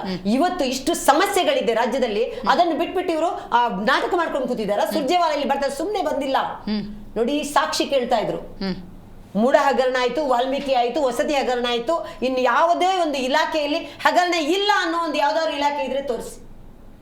ಇಲ್ಲ ಅಂತ ಹೇಳಿ ಎಲ್ಲಾ ಹಗರಣಗಳು ಆಯ್ತು, ಸಾಲು ಹಗರಣ ಆಯ್ತು, ಸಾಲು ಹತ್ಯೆ ಆಯ್ತು. ಕರ್ನಾಟಕದ ರಾಜ್ಯದಲ್ಲಿ ಯಾವ ತರ ಪರಿಸ್ಥಿತಿ ಇದೆ ಅನ್ನೋದು, ಈಗಿನ ಪರಿಸ್ಥಿತಿ ಕರ್ನಾಟಕದಲ್ಲಿ ಏನಿದೆ ಅನ್ನೋದು ಎಲ್ಲರಿಗೂ ಗೊತ್ತಾಗಿದೆ. ಏನ್ ಮಾಡ್ತಿದ್ದಾರೆ ಅಂತ ನೋಡಕ್ಕೆ ಬಂದಿದ್ದಾರೆ ಹಂಗಾದ್ರೆ. ಅಲ್ಲ, ಅವರು ಸುಮ್ಮನೆ ಬಂದಿಲ್ಲ. ಇಲ್ಲಿ ಇಷ್ಟೆಲ್ಲ ಹಗರಣ ನೋಡಿ, ನಾನು ಹೇಳುದು ಇಷ್ಟೇ. ಇದೇ SR ಪಾಟೀಲ್ ಏನಂತ ಹೇಳಿದ್ರು, ಬಿ ಆರ್ ಪಾಟೀಲ್ ಏನಂತ ಹೇಳಿದ್ರು, ಒಂದೇ ಕಾಮಗಾರಿಗೆ 2 ಸರಿ ದುಡ್ಡು ಸ್ಯಾಂಕ್ಷನ್ ಆಗುತ್ತೆ, 17 ಕೋಟಿ ಒಂದೇ ಕಾಮಗಾರಿಗೆ. ಇಷ್ಟು ಗೊತ್ತಿದ್ದು ಕೂಡ ಅದ್ರ ಬಗ್ಗೆ ವಿಚಾರಣೆ ಮಾಡಲ್ಲ. ನೆಕ್ಸ್ಟ್ ಇನ್ನೊಂದು ಹೇಳ್ತೀರಾ, ನೀವ್ ಹೇಳ್ತೀರಿ ಇನ್ನೊಂದು ಕ್ರಾಂತಿ ಅಂತ. ಕ್ರಾಂತಿ ಅದೆಲ್ಲ ಪಕ್ಕಕ್ಕಿಡ್ರಿ. ಫಸ್ಟ್ ನೀವು ಇಷ್ಟೆಲ್ಲ ಹಗರಣಗಳ ಸಾಕ್ಷಿ ಇದೆ, ನಿಮ್ಮ ಎದುರುಗಡೆ ಬೆತ್ತಲಾಗಿ ನಿಂತಿದೆ ಸಾಕ್ಷಿಗಳು, ಒಂದೆರಡಲ್ಲ. ಏನ್ ಮಾಡ್ತಾ ಇದ್ದೀರಾ? ಮಾಡಿದ್ರೆ ಮಾತೆತ್ತಿದ್ರೆ ತನಿಖೆ ಮಾಡ್ತೀವಿ ಅಂತ ಹೇಳ್ತಿದ್ದಾರೆ. ಮಾತೆತ್ತಿದ್ರೆ SIT ರಚನೆ ಮಾಡ್ತೀವಿ, ತನಿಖೆ ಮಾಡ್ತೀವಿ. SIT ಏನಂದ್ರೆ ಗೊತ್ತಲ್ಲ ನಿಮ್ಗೆ. SIT ಏನಂದ್ರೆ ಸಿದ್ದರಾಮಯ್ಯ ಅವರು ಏನಂತ ಅದ್ರ ಫುಲ್ ಫಾರ್ಮ್ ಬೇಕಾದ್ರೆ ಹೇಳ್ತೀವಿ. SIT ರಚನೆ ಮಾಡಿ ಇದೇ FIR ಹಾಕಿಲ್ಲ ನಾಗೇಂದ್ರ ಅವರು ಅಂತ SIT ಇದು. ಈ SIT ಮೇಲೆ ನಂಬಿಕೆ ಇಲ್ಲ. ಕರ್ನಾಟಕ ರಾಜ್ಯದಲ್ಲಿ ಬಿಜೆಪಿ ಅವರ ಮೇಲೆ ಆಪಾದನೆ ಮಾಡಿ 40% ಏನು ಹಗರಣ ಅಂತ ಮಾಡಿ ನೀವು ಅಧಿಕಾರಕ್ಕೆ ಬಂದಿದ್ದೀರಾ. ಹೌದು, ನೀವು ಅಧಿಕಾರಕ್ಕೆ ಬಂದಿದ್ದೀರಾ, ನೀವು ಪ್ರಜಾಪ್ರಭುತ್ವದಲ್ಲಿ ನಾವು ಅದನ್ನ ಅಲ್ಲಗಳಿವಂತಿಲ್ಲ. ಅಧಿಕಾರಕ್ಕೆ ಬಂದು ಏನ್ ಮಾಡ್ತಾ ಇದ್ದೀರಾ? ಜನರಿಗೆ ಈ ತರ ಗ್ಯಾರಂಟಿ ಕೊಡ್ತೀವಿ ಅಂತ ಹೇಳಿದ್ರೆ ಆಯ್ತು. ಹೆಣ್ಮಕ್ಳ ಹತ್ರ ಒಂದ್ 3-4 ಜನರ TV ಎದುರುಗಡೆ ಕರೆಸ್ತಾರ್ರಿ, ಮದುವೆ ಮಾಡಿದ್ರು ಇವ್ರು ಗ್ಯಾರಂಟಿ ದುಡ್ಡಲ್ಲಿ, ಈ ಗ್ಯಾರಂಟಿ ದುಡ್ಡಲ್ಲಿ ಬೋರ್ ತೋರಿಸಿದ್ರು, ಈ ಗ್ಯಾರಂಟಿ ದುಡ್ಡಲ್ಲಿ ಏನೋ ಗಾಡಿ ತಗೊಂಡ್ರು. ಅಪಹಾಸ್ಯ ಮಾಡ್ಬೇಡ್ರಿ. ಈಗಿನ ಬಂಗಾರದ ಬೆಲೆಯಲ್ಲಿ ಮದುವೆ ಮಾಡ್ಸಕ್ ಸಾಧ್ಯ ಇದೆ ಗ್ಯಾರಂಟಿ ದುಡ್ಡಲ್ಲಿ? ಮಾತಾಡೋದು ಇರ್ಲಿ, ಅವರು ಗ್ಯಾರಂಟಿಗಳು ಕೊಟ್ಟಿದ್ದಾರೆ, ಅದ್ರ ಬಗ್ಗೆ ನಾವು ಮಾತಾಡ್ತಿಲ್ಲ. ಒಂದು ಮಾತಾಡೋದಕ್ಕೂ ಒಂದು ರೀತಿ ನೀತಿ ಇರಬೇಕು. ಇವರು ಮಾನ್ಯ ಸಿದ್ದರಾಮಯ್ಯ ಅವರು ಬರ್ತಾ ಏನಾಗಿರೋ ನಂಗೆ ಗೊತ್ತಿಲ್ಲ. ಇವತ್ತು ಹಾಸ್ಯಾಸ್ಪದವಾಗಿ ಕೈ ಎತ್ಬಿಟ್ಟು ನಾವೆಲ್ಲ ಆಯ್ತಪ್ಪ ನೀವು ಒಗ್ಗಟ್ಟಾಗಿರಿ, ನಮಗ್ ಬೇಡ, ನಿಮ್ 135 ಜನ ನಿಮ್ಮ ಹತ್ರ ಶಾಸಕರಿದ್ದಾರೆ, ನೀವು ಅಧಿಕಾರವನ್ನು ಮಾಡ್ತಾ ಇದ್ರ, ರಾಜ್ಯದ ಜ್ವಲಂತ ಸಮಸ್ಯೆಗಳ ಬಗ್ಗೆ ಯೋಚನೆ ಮಾಡಿ. ಅಂದ್ರೆ ಸಮಸ್ಯೆಗಳ ಬಗ್ಗೆ ನೀವು ಯೋಚನೆ ಮಾಡ್ತಾ ಇಲ್ಲ, ಇಷ್ಟು ತೊಂದರೆಗಳ ಬಗ್ಗೆ ನೀವು ಯೋಚನೆ ಮಾಡ್ತಾ ಇಲ್ಲ, ಇಷ್ಟು ಸಾಲು ಏನು ಇಂಥ ಒಂದು ಜನನ ಮರಣ ಪತ್ರ ರೀ, 10 ರೂಪಾಯಿ ಸಿಗ್ತಾ ಇತ್ತು, 100 ರೂಪಾಯಿ ಮಾಡಿದೀರಾ. ಮುದ್ರಾಂಕದ ಇದರಲ್ಲಿ ಎಷ್ಟು % ಜಾಸ್ತಿ ಮಾಡಿದೀರಾ? ಹಳ್ಳಿಗಳಲ್ಲಿ ರೈತರ ಇದರಲ್ಲಿ ಒಂದು ಟ್ರಾನ್ಸ್ಫಾರ್ಮೇಶನ್ ಮಾಡೋದಕ್ಕೆ 25,000 ಇತ್ತು, ಇವತ್ತು 1.5 ಲಕ್ಷ ಬೇಕು. ಒಂದೆರಡಲ್ಲ. ಇವ್ರು ಹೇಳಿದ್ರೆ ನಾವು ಮಾತೆತ್ತಿದ್ರೆ ಇವರು ನೋಡಿ, ಇವರು ವಿರೋಧ ಪಕ್ಷದಲ್ಲಿದ್ದಾರೆ. ಹೌದು, ನಾವು ವಿರೋಧ ಪಕ್ಷದಲ್ಲಿದ್ದೀವಿ, ಇಲ್ಲ ಅಂತ ನಾನು ಅದನ್ನು ಇಟ್ಕೊಂಡೇ ನಾನು ವಕ್ತಾರರಾಗಿ ಬಹಳ ಜಾಗರೂಕತೆಯಿಂದ ಶಬ್ದವನ್ನು ಹಾಕ್ತಾ ಇದ್ದೀನಿ. ಇವರು ಮಾಡುವ ಒಂದೊಂದು ಹಗರಣವನ್ನು ಬೀದಿಗೆ ಎಳಿತೀವಿ. ಎಷ್ಟು ನಾವು, ಇದು ದಪ್ಪ ಚರ್ಮದ ಸರ್ಕಾರ ರೀ. ನಾವು ಎಷ್ಟು ಹೋರಾಟ ಮಾಡಿದ್ರಿ, ಇವರಿಗೆ ನಾಚಿಕೆ ಮಾನ ಮರ್ಯಾದೆ ಏನಿಲ್ಲ. ಇಲ್ಲಿ ಬಂದ್ರೆ ಅಲ್ಲಿ ನಾವು ಪ್ರೊಟೆಸ್ಟ್ ಮಾಡಕ್ ಹೋದ್ರೆ ಪೊಲೀಸರು ಕರ್ಕೊಂಡು ಬಂದು ಹತ್ತಿಕ್ತಾರೆ. ಇಷ್ಟೇ ಮಾಡಕ್ಕಾಗುದು, ಏನಿಲ್ಲ. ಅಧಿಕಾರ ಇದೆ, ತೊಗಲಕ್ ಸರ್ಕಾರ ಅಂದ್ರೆ ತಪ್ಪಾಗ್ಲಾರ್ದು. ಏನೇ ಮಾಡು, ಒಗ್ಗಟ್ಟಿನ ಮಂತ್ರಿ ಇವ್ರು ನಮ್ಮ ಹತ್ರ ನಾಟಕ ಮಾಡೋದು ಬೇಡ. ನೀವು ಒಗ್ಗಟ್ಟಾದ್ರೆ ಇರ್ರಿ, ನೀವು ಚೆನ್ನಾಗಿರಿ, ನಮ್ಗೆ ಅದು ಅವಶ್ಯಕತೆ ಇಲ್ಲ. ನಾವು ಹೇಳುದಿಷ್ಟೇ. ಆಯ್ತು, ಮೈಸೂರಲ್ಲಿ ಇದ್ದಾರೆ ಸಿದ್ದರಾಮಯ್ಯನವರು, ಏನ್ ಮಾಡಿದ್ರಿ ಮೈಸೂರಿಗೆ? ನಿಮ್ಮ ತವರೂರಲ್ಲಿ ಒಂದು ಒಳ್ಳೆ ಕೆಲಸ ಹೇಳ್ತಾ ಹೇಳಿ ಅಲ್ವಾ, ಏನಾದ್ರು ಮಾಡಿದಾರ ಅಲ್ಲಿ ಮೈಸೂರಿಗೆ? ಇವರು ಗೆದ್ದು ಬಂದ ಜಾಗದಲ್ಲಿ ಏನಾದ್ರು ಇಂಥದ್ದೊಂದು ಮಾಡಿದೀವಿ ಮೈಸೂರಿಗೆ ಅಂತ ಹೇಳಿ ನೋಡ, ಯಾವ್ದಾದ್ರು ಒಂದು. ರೈಟ್. ಇವರು ಬಂದಾಗಿನಿಂದ ಶಂಕುಸ್ಥಾಪನೆ ಅಂತ ಏನಾದ್ರು ಒಂದು ಪೇಪರ್ ಅಲ್ಲಿ ನೋಡಿದ್ಯಾ ನೀವು? ಮಾತೆತ್ತಿದ್ರೆ ನಾವು ಹೇಳಿದ್ರೆ ಸಾಕ್ಷಿ ಬೇಕಂತಾರೆ. ಬಂದ ತಕ್ಷಣನೇ SR ಪಾಟೀಲ್, ಯಾರು BR ಪಾಟೀಲ್ ಅವರೆಲ್ಲ ಸೇರ್ಕೊಂಡು 30 ಜನದ ಒಂದು ಲೆಟರ್ ಕೊಟ್ರು. ಅವರನ್ನು ಸಮಾಧಾನ ಮಾಡಿದ್ರು, ಕರ್ಕೊಂಡು ಬಂದು. ಅವರಿಗೆ ಆಯೋಜನೆ ಇದ್ರದ್ದು ಉಪಾಧ್ಯಕ್ಷ ಮಾಡಿದ್ರು. ತಣ್ಣಗಾಯ್ತು ಅಂತ ತಿಳ್ಕೊಂಡ್ರು ಅವ್ರು. ತಣ್ಣಗಾಯ್ತಾ? ರಾಜು ಕಾಗೆ ಅವ್ರು ಏನ್ ಹೇಳಿದ್ರು ನೋಡಿ, ಇವ್ರು ಏನೇ ಮಾಡಿದ್ರು ಪಕ್ಷದ ಒಳಗಿನ ಕೆಸರೆರಚಾಟನ್ನು ನಿಲ್ಲಿಸುವ ಕೆಲಸ, ನಾಟಕ ಅಷ್ಟೇ ಮಾಡ್ಬೇಕು. ನೀವು ಅಷ್ಟೇ ಮಾಡ್ತಿದ್ದೀರಾ. ನಿಮ್ಮಿಂದ ನಾವು ಯಾವುದೇ ಒಂದು ಅಭಿವೃದ್ಧಿ ಕಾರ್ಯವನ್ನು ಕರ್ನಾಟಕದ ಜನ ನಿರೀಕ್ಷಕ್ಕೆ ಸಾಧ್ಯನೇ ಇಲ್ಲ. ಈ 2 ವರ್ಷದಲ್ಲಿ ನಾವು ಎಂದೂ ಕಂಡಿರದಂತ, ಯಾವತ್ತೂ ನೋಡಿರದಂತ ಹಗರಣಗಳು ಇಲ್ಲಿ ಕಣ್ಣಿಗೆ ಕಾಣಿಸ್ತಾ ಇದೆ. ಕರ್ನಾಟಕವನ್ನ ಏನ್ ಮಾಡಕ್ ಹೊರಟಿದ್ದೀರಂತ ನಮಗೆ ಗೊತ್ತಿಲ್ಲ. ಒಂದು ಹಗರಣ ಆದ್ಮೇಲೆ ಪ್ರತಿದಿನ ನಾಳೆ ಬೆಳಿಗ್ಗೆ ಆದ್ರೆ ಏನ್ ಬರುತ್ತೆ, ನನ್ನ ಈ ವಾಹಿನಿ ಮುಖಾಂತರ ಹೇಳ್ತೀನಿ, ಗೊತ್ತಿಲ್ಲ ನಮ್ಗೆ. ಇವತ್ತು ಕೂಡ ಒಂದು ಹೆಣ ಲಾರಿಯಲ್ಲಿ ಹೋಗ್ತಾ ಇದೆ, ಒಂದು ಹೆಣ್ಣು ಮಗಳ ಹೆಣ. ಇವತ್ತು ಕೂಡ ಒಂದು ಲಾರಿಯಲ್ಲಿ, ಇವತ್ತಿನ ಪೇಪರ್ ಅಲ್ಲಿ ನೋಡಿದೆ ನಾನು, ಪುಷ್ಪ ಅನ್ನೋ ಒಂದು ಹೆಣ್ಣು ಮಗಳ ಹೆಣ ಲಾರಿಯಲ್ಲಿ ಹೋಗ್ತಾ ಇದೆ. ಇಂಥ ಕರ್ನಾಟಕ ಇವತ್ತು ನಾವು ಮನೆಯಿಂದ ಆಚೆ ಬಂದಿದ್ದೀವಿ, ವಾಪಸ್ ಧೈರ್ಯವಾಗಿ ಹೋಗ್ತೀವಿ ಅಂತ ಗ್ಯಾರಂಟಿ ಇಲ್ಲ. ಹಾಡು ಹಗಲೇ ಈ ಕಾಲೇಜ್ ಎದುರುಗಡೆ ಕೊಚ್ಚಿ ಸಾಯಿಸಿದ್ರೆ ಆಯ್ತು, ನಾವು ನೋಡ್ಕೊಳ್ತೀವಿ, ನಾವು ಏನು ತೀರ್ಮಾನ ಮಾಡ್ತೀವಿ, ನಾವು SIT ರಚನೆ ಮಾಡ್ತೀವಿ, ಇಷ್ಟೇ. ಇದು ಏನೇ ಮಾಡ್ಲಿ, ಎಷ್ಟು ಜನ ಕಾಲ್ತುಳುಕ ಅದ್ರ ಬಗ್ಗೆ ಇಲ್ಲ, ಯಾವುದ್ರ ಬಗ್ಗೆನೂ ಇವರಿಗೆ ಏನು ಇವು ಒಂದು ಸ್ವಲ್ಪನೂ ಜನರ ಬಗ್ಗೆ ಒಂದಿನಿತೂ ಕೂಡ ನಿಜವಾಗ್ಲೂ ಹೇಳ್ತೀವಿ, ನಾಚಿಗೆ ಮಾನ ಮರ್ಯಾದೆ ಈ ಸರ್ಕಾರಕ್ಕೆ ಇಲ್ವೇ ಇಲ್ಲ. ಓಕೆ, ನಾಗೇಂದ್ರ ಅವರೇ, ಇಂತಹ ಏನಾದರೂ ವಿಚಾರಗಳು ದೊಡ್ಡ ಮಟ್ಟದಲ್ಲಿ ಚರ್ಚೆ ಆದಾಗ, ಆಂತರಿಕವಾಗಿ ಸಮಸ್ಯೆ ಇದೆ, ಮಗದೊಂದಿದೆ, BR ಪಾಟೀಲ್ ಹಂಗಂದ್ರು, ರಾಜು ಕಾಗೆ ಹಿಂಗಂದ್ರು, ಇಂಥದ್ದೆಲ್ಲ ಹೇಳಿ ಸುರ್ಜೇವಾಲಾ ಅವ್ರು ಬಂದು, ಇಲ್ಲ KC ವೇಣುಗೋಪಾಲ್ ಬಂದು ಹಿಂಗೊಂದ್ಸತಿ ಚರ್ಚೆ ಮಾಡಿದ ಮೇಲೆ ಇವರಿಬ್ಬರು ಬಂದ್ಬಿಟ್ಟು ಹೊರಗಡೆ ಬಂದ್ಬಿಟ್ಟು ಒಗ್ಗಟ್ಟಾಗಿದ್ದೀವಿ ಅಂತ ಹೇಳಿದ ತಕ್ಷಣ ಆಂತರಿಕ ಸಮಸ್ಯೆ ಕಂಪ್ಲೀಟ್ ಕ್ಲಿಯರ್ ಅಂತ ಅನ್ಕೊಂಡ್ಬಿಡ್ಬೇಕಾ ಜನ? ಅಲ್ಲ, ಇವತ್ತು ರಾಜ್ಯದಲ್ಲಿ ಆಡಳಿತ ಪಕ್ಷದ ಪರಿಣಾಮ ಹೇಗಿದೆ ಅಂದರೆ, ಆಂತರಿಕ ಸಮಸ್ಯೆ ಎಲ್ಲ ಪಕ್ಷದಲ್ಲೂ ಇದೆ, ಇಲ್ಲ ಅಂತ ಹೇಳಲ್ಲ. JDS ಅಲ್ಲಿದೆ, BJPಯಲ್ಲಿದೆ, ಕಾಂಗ್ರೆಸ್ಸಲ್ಲಿದೆ. ಆದರೆ ಆಡಳಿತ ಪಕ್ಷದ ರೀತಿ ಇದೆಯಲ್ಲ, ಕಾರ್ಯವೈಖರಿ ಇದೆಯಲ್ಲ, ಇದು ಎಷ್ಟು ಮಟ್ಟಿಗೆ ದುಷ್ಟ ಪರಿಣಾಮ, ದುಷ್ಟ ಆಡಳಿತ ಮತ್ತೆ ದುರಾಡಳಿತ ಮತ್ತೆ ಅಧಿಕಾರದ ದಾಹ ಇವೆಲ್ಲ ಯಾವ ರೀತಿಯಾಗಿ ಪರಿಣಾಮ ಬೀಳ್ತಾ ಇದೆ ಜನದ ಮೇಲೆ ಅಂದರೆ, ಹಾಡು ಹೋಗ್ಲಲ್ಲೇ ಜನಗಳು ವಿಷ ಕುಡಿಬೇಕಂತ ಪರಿಸ್ಥಿತಿ ತಗೊಂಡು ಹೋಗ್ತಾ ಇದ್ದಾರೆ. ಇವರು ತಲೆಯಲ್ಲಿ ದೊಡ್ಡದೊಂದು ಭ್ರಮೆ ಒಂದು ಕುತ್ಕೊಂಡಿದೆ. ಅವೈಜ್ಞಾನಿಕವಾದ ಒಂದು ಕಾರ್ಯಕ್ರಮನ ಮಾಡಿ 5 ಗ್ಯಾರಂಟಿಯನ್ನು ಒಂದು ನಾಮಫಲಕ ಕೊಟ್ಟು ಅದರಲ್ಲಿ ಯಾವುದೇ ಅಭಿವೃದ್ಧಿಗಳು ಮಾಡದೆ, ಅಭಿವೃದ್ಧಿಗಳಿಗೆ ಅನುದಾನ ಕೊಡದೆ, ಶಾಸಕರನ್ನ ಯಾವುದೇ ರೀತಿ ಒಂದು ಗಣನೆ ತಗೊಳ್ದೆ, ಅಧಿಕಾರಿಗಳನ್ನ ಒಂದು ಗಣನೆ ತಗೊಳ್ದೆ, ಅಧಿಕಾರ ವರ್ಗಗಳನ್ನೂ ಒಂದು ರಾಜಕಾರಣದಿಂದ ದೂರ ಇಡೋದು, ಅವ್ರಿಗೆ ಯಾವುದೇ ರೀತಿ ಸ್ಪಂದಿಸಲ್ಲ. ಮತ್ತೆ ಅವ್ರನ್ನ ಬೇಜವಾಬ್ದಾರಿಯಿಂದ ಕೆಲವು ದೊಡ್ಡ ದೊಡ್ಡ ಒಂದು ಕಾರ್ಯಕ್ರಮ ಮಾಡಿ, ಸ್ಟೇಜ್ ಕಾರ್ಯಕ್ರಮಗಳು ಮಾಡಿದಾಗ ಅವ್ರನ್ನ ಅವ್ರ ಮೇಲೆ ಒಂದು ಉಪಯೋಗಿಸಂತ ಪದ ಬಳಕೆ ಇದೆಯಲ್ಲ, ಏನಯ್ಯ, ಯಾರಯ್ಯ, ಬಾರಯ್ಯ, ಹೋಗಯ್ಯ, ಈ ರೀತಿ ಪದ ಬಳಕೆಗಳು ಅಧಿಕಾರಿಗಳ ಮೇಲೆ ದರ್ಪ ತೋರಿಸುವಂಥದ್ದು. ಇವತ್ತು ಇನ್ನೂ ಒಂದು ವಿಚಾರ ಹೇಳ್ಬೇಕಂತಂದ್ರೆ, ಇವರು ಬಂದು ಇವತ್ತು ಕೈಗಳನ್ನ 2 ಎತ್ತಿ ಮೈಸೂರಲ್ಲಿ ನಾವು ಗಟ್ಟಿಯಾಗಿದ್ದೀವಿ ಅಂತ ಕೂಗಂತ ಪ್ರಮೇಯ ಬಂತು ಇವ್ರಿಗೆ. ಸರ್ಕಾರ ಇವ್ರದೇ 137 MLA ಶಾಸಕರಿದ್ದಾರೆ. ಇಷ್ಟೆಲ್ಲ ಗಟ್ಟಿ ಸರ್ಕಾರ ಕೂಗಿ ಹೇಳೋಂತ ಏನಾಯ ಪರಿಸ್ಥಿತಿ ಬಂದಿದೆ ಅಂದ್ರೆ, ಅಲ್ಲಿ ಏನೋ ಇದೆ, ಅಲ್ಲೇನೋ ಸಮಸ್ಯೆ ಇದೆ. ಇವಾಗ ಒಳಗಡೆ ಗಂಡ ಹೆಂಡತಿ ಒಳಗಡೆ ಜಗಳ ಆಡ್ತಾರೆ, ಅಕ್ಕಪಕ್ಕ ಮನೆಯವರಿಗೆ ಜೋರ ಸೌಂಡ್ ಬರುತ್ತೆ, ಕೂಗಾಡ್ತಾರೆ. ಮನೆಗಿರೋರು ಕೂಡ ಆಚೆ ಬಂದು ಅದನ್ನೆಲ್ಲ ಹೇಳ್ಕೊಂಡು ಸಮಾಧಾನ ಮಾಡ್ತಾರೆ ಅಕ್ಕಪಕ್ಕದವರೆಲ್ಲ. ಇಲ್ಲ, ನಮ್ಮ ಮನೆಗೇನು ಜಗಳ ಇಲ್ಲ, ನಾವು ಚೆನ್ನಾಗಿದ್ವಿ, ಎಲ್ಲ ಚಂದ, ಮನೆಗಿರೋ ಕುಟುಂಬರೆಲ್ಲ ಹೇಳ್ಕೊಂತಾರೆ. ಆದರೆ ಅಕ್ಕಪಕ್ಕದವ್ರಿಗೆ ಗೊತ್ತು ಇಲ್ಲೇನು ನಡೀತಾ ಇದೆ ಅಂತ. ಅದನ್ನ ಬಗೆಹರಿಸಬೇಕಾದ್ರೆ ಏನ್ ಮಾಡಬೇಕು, ಗಂಡ ಹೆಂಡತಿ ಆಚೆ ಬಂದ್ಬಿಟ್ಟು ಸೊಗಸಾಗಿ ನಗ್ನಗ್ತಾ ಮಾತಾಡ್ಕೊಂಡು, ಏನು ಅವರು ಒಂದು ಒಳ್ಳೆ ಸ್ಫೂರ್ತಿದಾಯಕವಾಗಿ ನಮ್ಮಂತ ಒಂದು ವೇಟ್ ಫಾರ್ ರೀಚ್ ಅದರೇ ಇಲ್ಲ, ನಮ್ಮಂತ ಗಂಡ ಹೆಂಡತಿನೇ ಇಲ್ಲ ಅನ್ನೋ ರೀತಿ ಹೇಳ್ಕೊಂತಾರಲ್ವಾ, ಆ ರೀತಿ ಇವತ್ತು ಮೈಸೂರಲ್ಲಿ ಕೈ ಹಿಡಿದು ಮೇಲೆ ತೋರಿಸ್ತಾ ಇದ್ದಾರೆ. ಇಲ್ಲಿ ಅರ್ಥ ಆಗ್ತಾ ಇದೆ. ಇದಕ್ಕೆ ಉದಾಹರಣೆ, ನೈಜ ಉದಾಹರಣೆ ಬೇರೆ ಯಾರು ಇಲ್ಲ. ನೈಜ ಉದಾಹರಣೆ ಏನಿದು ರಾಜಣ್ಣವ್ರು ಹೇಳಿದಾರ ಸ್ಟೇಟ್ಮೆಂಟ್, ಆ ಸ್ಟೇಟ್ಮೆಂಟ್ ಅದು ಒಪ್ಪಬೇಕಾಗಿರೋದು. ಇಲ್ಲಿ ಇನ್ನೊಂದು ಸ್ಟೇಟ್ಮೆಂಟ್ ಇದೆ, DK ಶಿವಕುಮಾರ್ ಪರವಾಗಿ ಹೇಳ್ಬೇಕಾದ್ರೆ ಸ್ಟೇಟ್ಮೆಂಟ್, ಇಕ್ಬಾಲ್ ಅವ್ರು ನೆನ್ನೆ ಸ್ಟೇಟ್ಮೆಂಟ್ ಕೊಟ್ಟಿದ್ದಾರೆ, ನೀವು ನೋಡಿರ್ಬೋದು. ಅದನ್ನ ನಾವು ಒಪ್ಪಲೇಬೇಕು. ಯಾಕಂದ್ರೆ KN ರಾಜಣ್ಣವರು ಸಿದ್ದರಾಮಯ್ಯ ಅವ್ರ ಕಡೆಯವರು, ಇಕ್ಬಾಲ್ ಹುಸೇನ್ ಅವರು DK ಶಿವಕುಮಾರ್ ಅವ್ರ ಕಡೆಯವರು. ಅವರೆಲ್ಲ ಒಂದ್ ಕಡೆ ಸ್ಟೇಟ್ಮೆಂಟ್ ಏನ್ ಹೇಳ್ತಾ ಇದ್ದಾರೆ, DK ಶಿವಕುಮಾರ್ ಅವರು ಕಷ್ಟಪಟ್ಟು ಪಕ್ಷ ಕಟ್ಟಿ 137 ಸೀಟ್ಗಳನ್ನ ತಂದಿದ್ದಾರೆ. ಕಷ್ಟಪಟ್ಟವರು CM ಆಗೇ ಆಗ್ತಾರೆ, ಇನ್ನು 3 ತಿಂಗಳಲ್ಲಿ CM ಆಗ್ತಾರೆ ಅನ್ನೋ ಸ್ಟೇಟ್ಮೆಂಟ್ ಯಾರು ಕೊಟ್ರು? ಅವ್ರು ಕೊಡ್ಬೇಕಾದ್ರೆ ಅವ್ರಿಗೆ ಹೇಳ್ಕೊಟ್ಟವ್ರು ಯಾರು? ಆ ರೀತಿ ಒಂದು ಕಾನ್ಫಿಡೆಂಟ್ ಬರಬೇಕು ಮೈಂಡ್ ಅಲ್ಲಿ ಅಂದ್ರೆ ಅದು ಎಲ್ಲರಿಗೂ ಗೊತ್ತು. DK ಶಿವಕುಮಾರ್ ಅವರ ಪಕ್ಕಾ ಶಿಷ್ಯ, ಆಪ್ತ ಶಿಷ್ಯ ಅಂತ ಗೊತ್ತಿದ್ಮೇಲೆ ಇವತ್ತು ಇಕ್ಬಾಲ್ ಹುಸೇನ್ ಅವರು ಹೇಳಿರೋ ಸ್ಟೇಟ್ಮೆಂಟ್ DK ಶಿವಕುಮಾರ್ ಪರವಾಗಿ. KN ರಾಜಣ್ಣ ಅವರು ಏನ್ ಹೇಳಿದ್ದಾರೆ? ಮಹಾ ಕ್ರಾಂತಿ ಆಗುತ್ತೆ ಅಂತ. ಡೆಲ್ಲಿಯಲ್ಲಿರುವಂತ ಕೆಲವರು ಸಚಿವರು ನಮ್ಮ ಸ್ನೇಹಿತರೆಲ್ಲ ಹೇಳ್ತಾರೆ, ಇವತ್ತು ಕಾಂಗ್ರೆಸ್ ಅಲ್ಲಿ ಇರುವಂತ ಹದಗೆಟ್ಟು ಹೋಗಿರುವಂತ ಸರ್ಕಾರ, ದುರಾಡಳಿತ ಸರ್ಕಾರ, ಅಧಿಕಾರದ ದಾಹಕ್ಕೋಸ್ಕರ ಇವತ್ತು CM ಕುರ್ಚಿಗಳಿಗೋಸ್ಕರ ಹೋರಾಡ್ಕೊಂಡು ಯಾರು ರಾಜ್ಯದ ಅಭಿವೃದ್ಧಿ ಇದೆ, ಜನ ದಿಕ್ಕೆಟ್ಟಾಗಿದ್ದಾರೆ, ಜನದ ಮೇಲೆ ಬೆಲೆ ಏರಿಕೆಗಳು ಮಾಡಿ ಶಾಸಕರು ಇವತ್ತು ಬೀದಿಗೆ ಬಂದ್ಬಿಟ್ಟು ಬೀದಿಯಲ್ಲಿ ಬಂದು ನಾನು ಚರಂಡಿ ಕಟ್ಟಕ್ಕಾಗಿಲ್ಲ 2 ವರ್ಷದಿಂದ ಅಂತ ಹೇಳ್ಕೋಣ ಅಂತ ಹೀನಾಯ ಪರಿಸ್ಥಿತಿ ಇವತ್ತು ಕೇಂದ್ರ ರಾಜ್ಯ ಸರ್ಕಾರಕ್ಕೆ ಬಂದಿದೆ ಅಂದ್ರೆ ಅಲ್ಲಿರೋಂಥ ನಮ್ಮ ಸ್ನೇಹಿತರು ಕೇಂದ್ರ ಸರ್ಕಾರದವ್ರು ಹೇಳ್ತಾರೆ ಇಂಥ ದುರಾಡಳಿತ ಸರ್ಕಾರ ನೋಡೇ ಇಲ್ಲ. ಆದ್ರೆ ಸಿದ್ದರಾಮಯ್ಯ ಬಗ್ಗೆ ಹೇಳಿದ್ರು ಒಂದು ಮಾತು, 2013ರಿಂದ 2018ವರೆಗೂ ಏನು ಸಿದ್ದರಾಮಯ್ಯ ಕೊಟ್ಟರಲ್ಲ ಸರ್ಕಾರ, ಜನ ನಂಬಿದ್ರು, ಬಡವರು ಪರವಾಗಿದ್ರು, ಏನು ಭ್ರಷ್ಟಾಚಾರ ವಿರೋಧ ಅಂತ ಹೇಳಿದ್ರು, ಸ್ವಚ್ಛ ಪಾರದರ್ಶಕತೆ ಅಂತ ಹೇಳ್ಕೊಂಡ್ ಬಂದಂತ ಸಿದ್ದರಾಮಯ್ಯರು ಕಂಪ್ಲೀಟ್ ಇವತ್ತು ಪಾರದರ್ಶಕತೆ ಎಲ್ಲ SIT ಟೀಮ್ ಹೆಂಗ್ ಮಾಡ್ಬೇಕು, CIT ಟೀಮ್ ನಾಳೆ ಬೆಳಗ್ಗೆ ಹೆಂಗ್ ಮಾಡ್ಬೇಕು, ಈ ಭ್ರಷ್ಟಾಚಾರಗಳಿಂದ ಹೆಂಗ್ ತಪ್ಪಿಸ್ಕೊಬೇಕು, ಮತ್ತೆ ಯಾವ ಸಮಸ್ಯೆಗಳು ನಾವು ತರಬೇಕು, ಇಲ್ಲಿ ಸಮಸ್ಯೆಗಳು ಇವತ್ತು ಸಮೀಕ್ಷೆ ಮಾಡಕ್ ಹೋಗ್ತಾ ಇದ್ರಲ್ಲ, ಈ ಸಮೀಕ್ಷೆಯಲ್ಲಿ UT ಖಾದರ್ ಕಂಪ್ಲೇಂಟ್ ಮಾಡಿದ್ದಾರೆ, ಜನರು ಕಂಪ್ಲೇಂಟ್ ಮಾಡಿದ್ದಾರೆ, ಮತದಾರರು ಕಂಪ್ಲೇಂಟ್ ಮಾಡಿದ್ದಾರೆ. ಏನಂತ? BBMP ಲಿಮಿಟ್ಸ್ ಅಲ್ಲಿ ಬಂದು ಏನು ಸರ್ವೆ ಮಾಡ್ತಾ ಇದ್ದಾರೆ, ಇವತ್ತು ಬರೀ ಪೋಸ್ಟ್ಗಳು ನೆಚ್ಚಿಸ್ಬಿಟ್ಟು ಹೋಗ್ತಾ ಇದ್ದಾರೆ, ಅಲ್ಲಿ ಯಾವ್ದು ಸಮೀಕ್ಷೆ ಮಾಡ್ತಾ ಇಲ್ಲ, ಆ ಮನೆಯೊಳಗೆ ಕರೆದು ಯಾರನ್ನು ಮಾತಾಡಿಸ್ತಾ ಇಲ್ಲ ಅಂತ 3 ಮನೆಗೆ ಒಂದು 4 ಮನೆಗೆ ಒಂದು ಪೋಸ್ಟ್ಗಳನ್ನ ಅಂಟಿಸ್ಬಿಟ್ಟು ಹೋಗ್ತಾ ಇದ್ದಾರೆ ಅಂತ. ಆಮೇಲೆ ಇನ್ನೊಂದ್ ಕಡೆ ಆಶಾ ಕಾರ್ಯಕರ್ತರು ನಮಗೆ ಏನ್ ನಿಗದಿತ ಮಾಡಿದ್ರಲ್ಲ ಅಮೌಂಟ್ ಕೊಡಿ ಅಂತ BBMP ಅಂತ ಕುತ್ಕೊಂಡು ಹೋರಾಟ ಮಾಡ್ತಾರೆ. ಇವತ್ತು ಸೂರ್ಜಿವಾಲ್ ಅವ್ರನ್ನ ಈ ಮುಖಾಂತರ ಸೂರ್ಜಿವಾಲ್ ಅವ್ರಿಗೆ ಕೇಳ್ಕೊಂತೀನಿ, ಇವತ್ತು ರಾಜ್ಯಕ್ಕೆ ಏನು ಬಂದು 3 ದಿವಸ ಇವತ್ತು ಇಲ್ಲೇ ಒಂದು ಬಿಡಾರ ಹೂಡಿ ಸರ್ಕಾರನ ಸರಿಪಡಿಸ್ಬಿಡ್ತಿ ಅಂತ ಒಂದೇನೋ ಕಾನ್ಫಿಡೆಂಟ್ ಇಕ್ಕ ಬಂದಿದ್ದಾರಲ್ಲ, ಇಲ್ಲಿ ಸ್ವತಃ ರಾಷ್ಟ್ರೀಯ ಅಧ್ಯಕ್ಷರು ಮಲ್ಲಿಕಾರ್ಜುನ್ ಖರ್ಗೆ ಮಾತಿಗೆ ಬೆಲೆ ಇಲ್ಲ.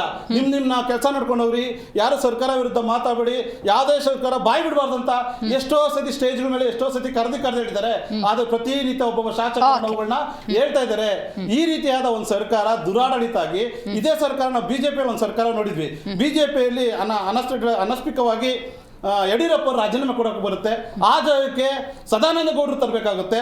ಸದಾನಂದ ಗೌಡರು ಇವ್ರಿಗೆ ಯಡಿಯೂರಪ್ಪ ಅವ್ರಿಗೆ ಒಂದು ವಿಮರ್ಶೆ ಆಗಿ ಅವ್ರಿಗೂ ಒಳಮನಸ್ಸು ಸ್ಟಾರ್ಟ್ ಆಗುತ್ತೆ, ಕೂಡಲೇ ಎಚ್ಚೆತ್ಕೊಳ್ಳುತ್ತೆ. ಅಲ್ಲಿ ಬೇಕಾದ್ರೆ ಜನಾಭಿಪ್ರಾಯ, ಜನಾಭಿವೃದ್ಧಿ, ಜನಾಡಳಿತ ಪಕ್ಷ ಆಗಬೇಕು ಹೊರತು ಇಲ್ಲಿ ಯಾರೋ ವೈಯಕ್ತಿಕ ಪಕ್ಷ ಆಗಬಾರ್ದು. ಕೂಡಲೇ ಅವ್ರಲ್ಲ ಅಲ್ಲಿ ಜಗದೀಶ್ ಶೆಟ್ಟರ್ ತಂದು CM ಮಾಡಿದ್ರು, ಆ ತರ ಹೈಕಮಾಂಡ್ ಏನೋ ತಾಕತ್ತು ಇದೆಯಾ? ಅದು ಪ್ರದರ್ಶನ ಮಾಡ್ತಾರ? ಇವತ್ತು ಬರೀ 40 ಶಾಸಕರು ಕರ್ಕೊಂಡ್ ಬಂದ್ಬಿಟ್ಟು 2 ನಿಮಿಷ ಎಂಟ್ರಿ ಮಾಡ್ತೀನಿ ಅಂತಾರಲ್ಲ. ಅಲ್ಲ, ನೀವ್ ಹೇಳ್ತಿದ್ರ ಅಂತ ಸಮಸ್ಯೆ ಏನೂ ಆಗಿಲ್ಲ, ಎಲ್ಲ ಸರಿ ಇದೆ ಅಂತಿದಾರಲ್ಲ. ಮತ್ತೆ ಡೆಲ್ಲಿ ಗಂಟ ಹೋರಾಡಿದಲ್ಲ, ಇವರಿಬ್ಬರು ಕಿತ್ತಾಟ ಇವತ್ತು ಆಚೆ ಬಂದು ಡೆಲ್ಲಿ ಗಂಟ ಹೋಗಿ ಡೆಲ್ಲಿಯಿಂದ ನಾಯಕರು ಬಂದಿದ್ದಾರೆ. ಇವತ್ತು ಶಾಸಕರ ಮೌಲ್ಯಮಾಪನ ಮಾಡೋದು ಬೇಡ ಸ್ವಾಮಿ. ಫಸ್ಟ್ ನೀವು ಹೈಕಮಾಂಡ್ ಆಗಿದ್ರೆ, ನಿಮ್ಗಂತ ಉಸ್ತುವಾರಿ ಶಕ್ತಿ ಇತ್ತಂದ್ರೆ, ನಿಮ್ಗೆ ಒಂದು ಕಾಂಗ್ರೆಸ್ ಮೇಲೆ ಅಂತ ಒಂದು ಪ್ರಬಲವಾದ ಒಂದು ಕಂಟ್ರೋಲ್ ಸಿಸ್ಟಮ್ ಇತ್ತಂದ್ರೆ, ಮೊದಲು CM ನ ಮೌಲ್ಯಮಾಪನ ಮಾಡಿ, ಆಗಿರೋ ಭ್ರಷ್ಟಾಚಾರ ಬಗ್ಗೆ ಮೌಲ್ಯಮಾಪನ ಮಾಡಿ, DCM ನ ಮೌಲ್ಯಮಾಪನ ಮಾಡಿ, ಸಚಿವರಾದಂತ ಹೋಮ್ ಮಿನಿಸ್ಟರ್ ನ ಮೌಲ್ಯಮಾಪನ ಮಾಡಿ, ಉಸ್ತುವಾರಿ ಸಚಿವರನ್ನ ಮೌಲ್ಯಮಾಪನ ಮಾಡಿ, ಅಧಿಕಾರಿ ವರ್ಗಗಳಿಗೆ ಏನಾಗ್ತಾ ಇದೆ, ಅಧಿಕಾರಿ ವರ್ಗಗಳಿಗೆ ಯಾಕೆ ಎದುರ್ತಾ ಇದ್ರು ಸರ್ಕಾರಕ್ಕೆ ಕೆಲಸ ಮಾಡಕ್ ಅದನ್ನ ಮೌಲ್ಯಮಾಪನ ಮಾಡಿ, ಫಸ್ಟ್ ಭ್ರಷ್ಟಾಚಾರನ ಕಂಟ್ರೋಲ್ ಮಾಡಿ. ನೀವು ಬಂದಿರೋ ವಿಚಾರ ಇದನ್ನ ಮಾಡಿ. ಜನ ದುರಾಡಳಿತದಲ್ಲಿ ನಳಗೋಗಿದ್ದಾರೆ, ಸುಟ್ಟೋಗ್ತಾ ಇದ್ದಾರೆ. ಗಾಟ್ ಇಟ್ ಅನಿಲ್ ಅವರೇ, ನೀವು ಹೇಳಬೇಕು ಈ ರಾಜಕಾರಣಿಗಳ ಸ್ಟ್ರಾಟಜಿನ ಒಪ್ಪಲೇಬೇಕು. ಯಾಕಂತ ಹೇಳಿದ್ರೆ ನೋಡಿ, ಎಲ್ಲಿ ಜ್ವಲಂತ ಸಮಸ್ಯೆಗಳ ಬಗ್ಗೆ ನೀರು, ರಸ್ತೆ ಅಂಥೇಳಿ ಪ್ರಶ್ನೆ ಮಾಡ್ತಾರೋ ಅಂಥೇಳಿ ಅವರೇ ಒಂದು ಸಬ್ಜೆಕ್ಟ್ ಕೊಟ್ಬಿಡೋದು, ಒಂದಷ್ಟು ದಿವಸ ಅದನ್ನ ಚರ್ಚೆ ಮಾಡೋದು, ಆಮೇಲೆ ಈ ಥರ ಒಗ್ಗಟ್ಟಾಗಿದ್ದೀವಿ, ಏನೋ ಸಮಸ್ಯೆ ಇಲ್ಲ ಅಂತ ಹೇಳ್ಬಿಡೋದು. ಅಷ್ಟು ದಿವಸಗಳ ಕಾಲ ಏನೇನು ಸಮಸ್ಯೆ ಇತ್ತು ಅದ್ರ ಬಗ್ಗೆ ಜನ ಮಾತಾಡೋ ಹಂಗಿಲ್ಲ. ಇನ್ನು ನೋಡಿ, ಇನ್ನೊಂದಷ್ಟು ದಿವಸ ನೋಡಿ ಒಗ್ಗಟ್ಟಾಗಿದೆ, ಎಲ್ಲ ಸರಿ ಇದೆ ಅಂತ ಮತ್ತೆ ಆ ಸಬ್ಜೆಕ್ಟ್ ಬಗ್ಗೆ ಚರ್ಚೆ ಮಾಡಬೇಕು. ಹಾಗೇನಾದ್ರು ಸ್ಟ್ರಾಟಜಿ ಮಾಡ್ಕೊಂಡಿದ್ದಾರೆ ಹೆಂಗೆ ಅಂತ? ಮೇಡಮ್, ಇವತ್ತು ಇಡೀ ದೇಶದಲ್ಲಿ ಈ ಪೊಲಿಟಿಕಲ್ ಡ್ರಾಮಾದ್ದು ಸ್ಟ್ಯಾಚುರೇಟೆಡ್ ಲೆವೆಲ್ ಅಂತ ಇರುತ್ತೆ, ಅದನ್ನು ತಲುಪಿರೋಂಗೆ ಕಾಣ್ತಾ ಇದೆ. ಯಾಕಂದರೆ ಈ ಅನಿಷ್ಟ ಪದ್ಧತಿನ ತಗೊಬಂದವರೇ BJPಯವರು. ಈಗ 2008-2009 ನಾವು ನೋಡಿದ್ವಿ, ಒಂದು ಕಡೆ ರೇಣುಕಾಚಾರ್ಯ, ಇನ್ನೊಂದು ಕಡೆ CT ರವಿ. ಅದು ಯಾವ ರೀತಿ ಅಂದರೆ 5 ವರ್ಷ ಸರ್ಕಾರ 3 ಜನ ಮುಖ್ಯಮಂತ್ರಿಗಳನ್ನ ಚೇಂಜ್ ಮಾಡಿಕೊಂಡು TV ಮುಂದೆ ಬಂದು, TV ಮುಂದೆ ಅದಕ್ಕಿಂತ ಮೊದಲು ಈ ರೀತಿ ಅನಿಷ್ಟ ಪದ್ಧತಿಗಳು ಇರಲಿಲ್ಲ. ಆಮೇಲೆ ಇವತ್ತೇನು BJPಯವರು ಹೇಳ್ತಿದ್ದಾರೆ, ಇದು ಏನು ಅವರ ಹೈಕಮಾಂಡ್ ಅವ್ರು ಬಂದಿದ್ರು ಅಂತ, ಅವತ್ತಿನ ಹೈಕಮಾಂಡ್ ನಿಮಗೆ ಗೊತ್ತಿರ್ಬೋದು, ಪ್ರತಿದಿನ ಬೆಳಿಗ್ಗೆ ಆದರೆ ಸಾಯಂಕಾಲ ಆದರೆ ಇಲ್ಲಿರೋರು ಏನು ಚಕ್ರ ಕಟ್ಕೊಂಡು ಓಡಾಡೋರು. ಈ ಮಾತುಗಳನ್ನಾಡೋದಕ್ಕೆ ನೈತಿಕತೆ BJPಗೆ ಮೊದಲಿಲ್ಲ. ಇನ್ನೊಂದು ಜನತಾದಳದವರಿಗೆ ನಾನು ಇನ್ನೊಂದು ಮಾತು ಹೇಳ್ತೀನಿ. ಯಾವಾಗಲೂ ಜನತಾದಳ ಏನಾಗಿತ್ತು ಅಂದ್ರೆ ಈ ಶ್ಯಾಡೋ ಗೌರ್ಮೆಂಟ್ನ ಮಾಡ್ತಾ ಇದ್ರು. ಇವತ್ತು ಅದು ಇಲ್ವೇ ಇಲ್ಲ. ಜನತಾದಳ 19 ಜನ MLAಗಳು ಎಲ್ಲೋಗಿದ್ದಾರೆ ಇವತ್ತು? ಅವ್ರೇನಾದ್ರೂ ಸತ್ತೋಗಿದಾರಾ? ಇದಾರ ಬದುಕಿದಾರ?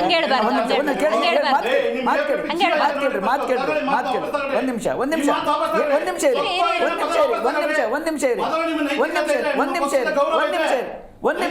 ನಿಮಿಷ ನನ್ನ ಮಾತು ಕೇಳಿ. ಒಂದ್ ಮಾತು, ಈ ರಾಜ್ಯದ ಜನ ನೋಡ್ತಾ ಇದ್ದಾರೆ. ಕೇಳಲ್ಲ ನಾನು ಕೇಳಲ್ಲ. ನನ್ನ ಮಾತು ಯಾಕೆ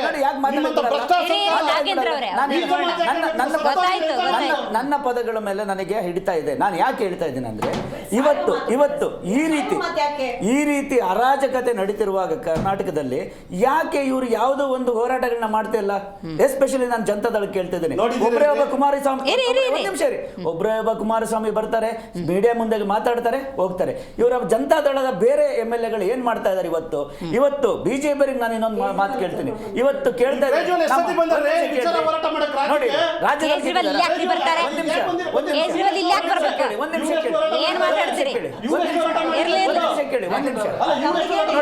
ಆಯ್ತಾ, ನಾವು ವಿಷಯ ಮಾತಾಡಕ್ ಬಿಡಲ್ಲ. ಇವ್ರಿಗೆ ಏನಾಗಿದೆ ಅಂದ್ರೆ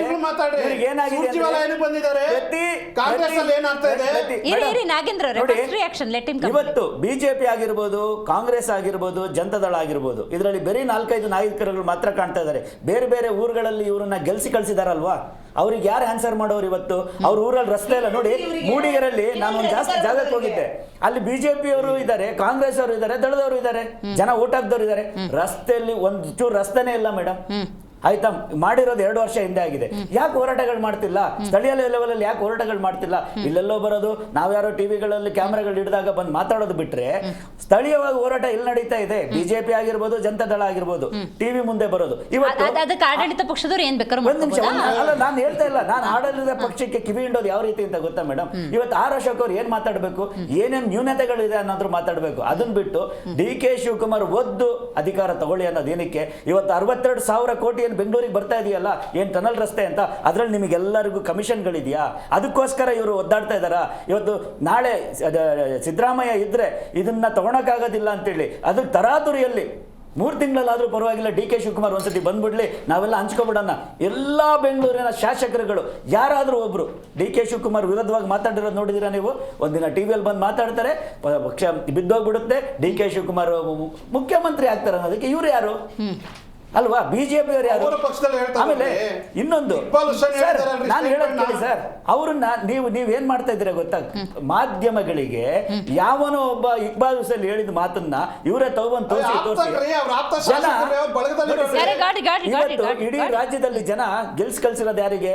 MLAಗಳನ್ನ ಅನುದಾನ ಕೊಡದಲ್ಲ ಇದ್ರೆ ಏನ್ ಮಾಡ್ಬೇಕು? ಮೊನ್ನೆ ಒಬ್ಬ MLA ಹೇಳ್ತಾನೆ, ಕಾಂಗ್ರೆಸ್ MLA, ಸುಮ್ಮನೆ ಲೆಟರ್ ಕೊಟ್ರೆ ಸಿಗಲ್ಲ, ಕಾಲಿಗೆ ಬೀಳ್ಬೇಕಾ? ಮುಖ್ಯಮಂತ್ರಿಗಳು ಕಾಲಿಗೆ ಬಿದ್ರೆ ಮಾತ್ರ ದುಡ್ಡು ಸಿಗದ? ಅದೇ ಹೇಳಿ, ಅವ್ರ MLAನೇ ಹೇಳಿದ್ರಲ್ವಾ, ಯಾರು ಕಾಂಗ್ರೆಸ್ MLA ಹೇಳಿದ್ರಲ್ಲ. ನಾನು ಯಾಕೆ ಹೇಳ್ತಾ ಇದ್ದೀನಿ ಅಂದ್ರೆ, ಏನ್ ಮುಖ್ಯಮಂತ್ರಿ ಅಂದ್ರೆ ದೇವ್ರ ಇವತ್ತು ಆ ರೀತಿ ಆಗೋಗಿದೆ.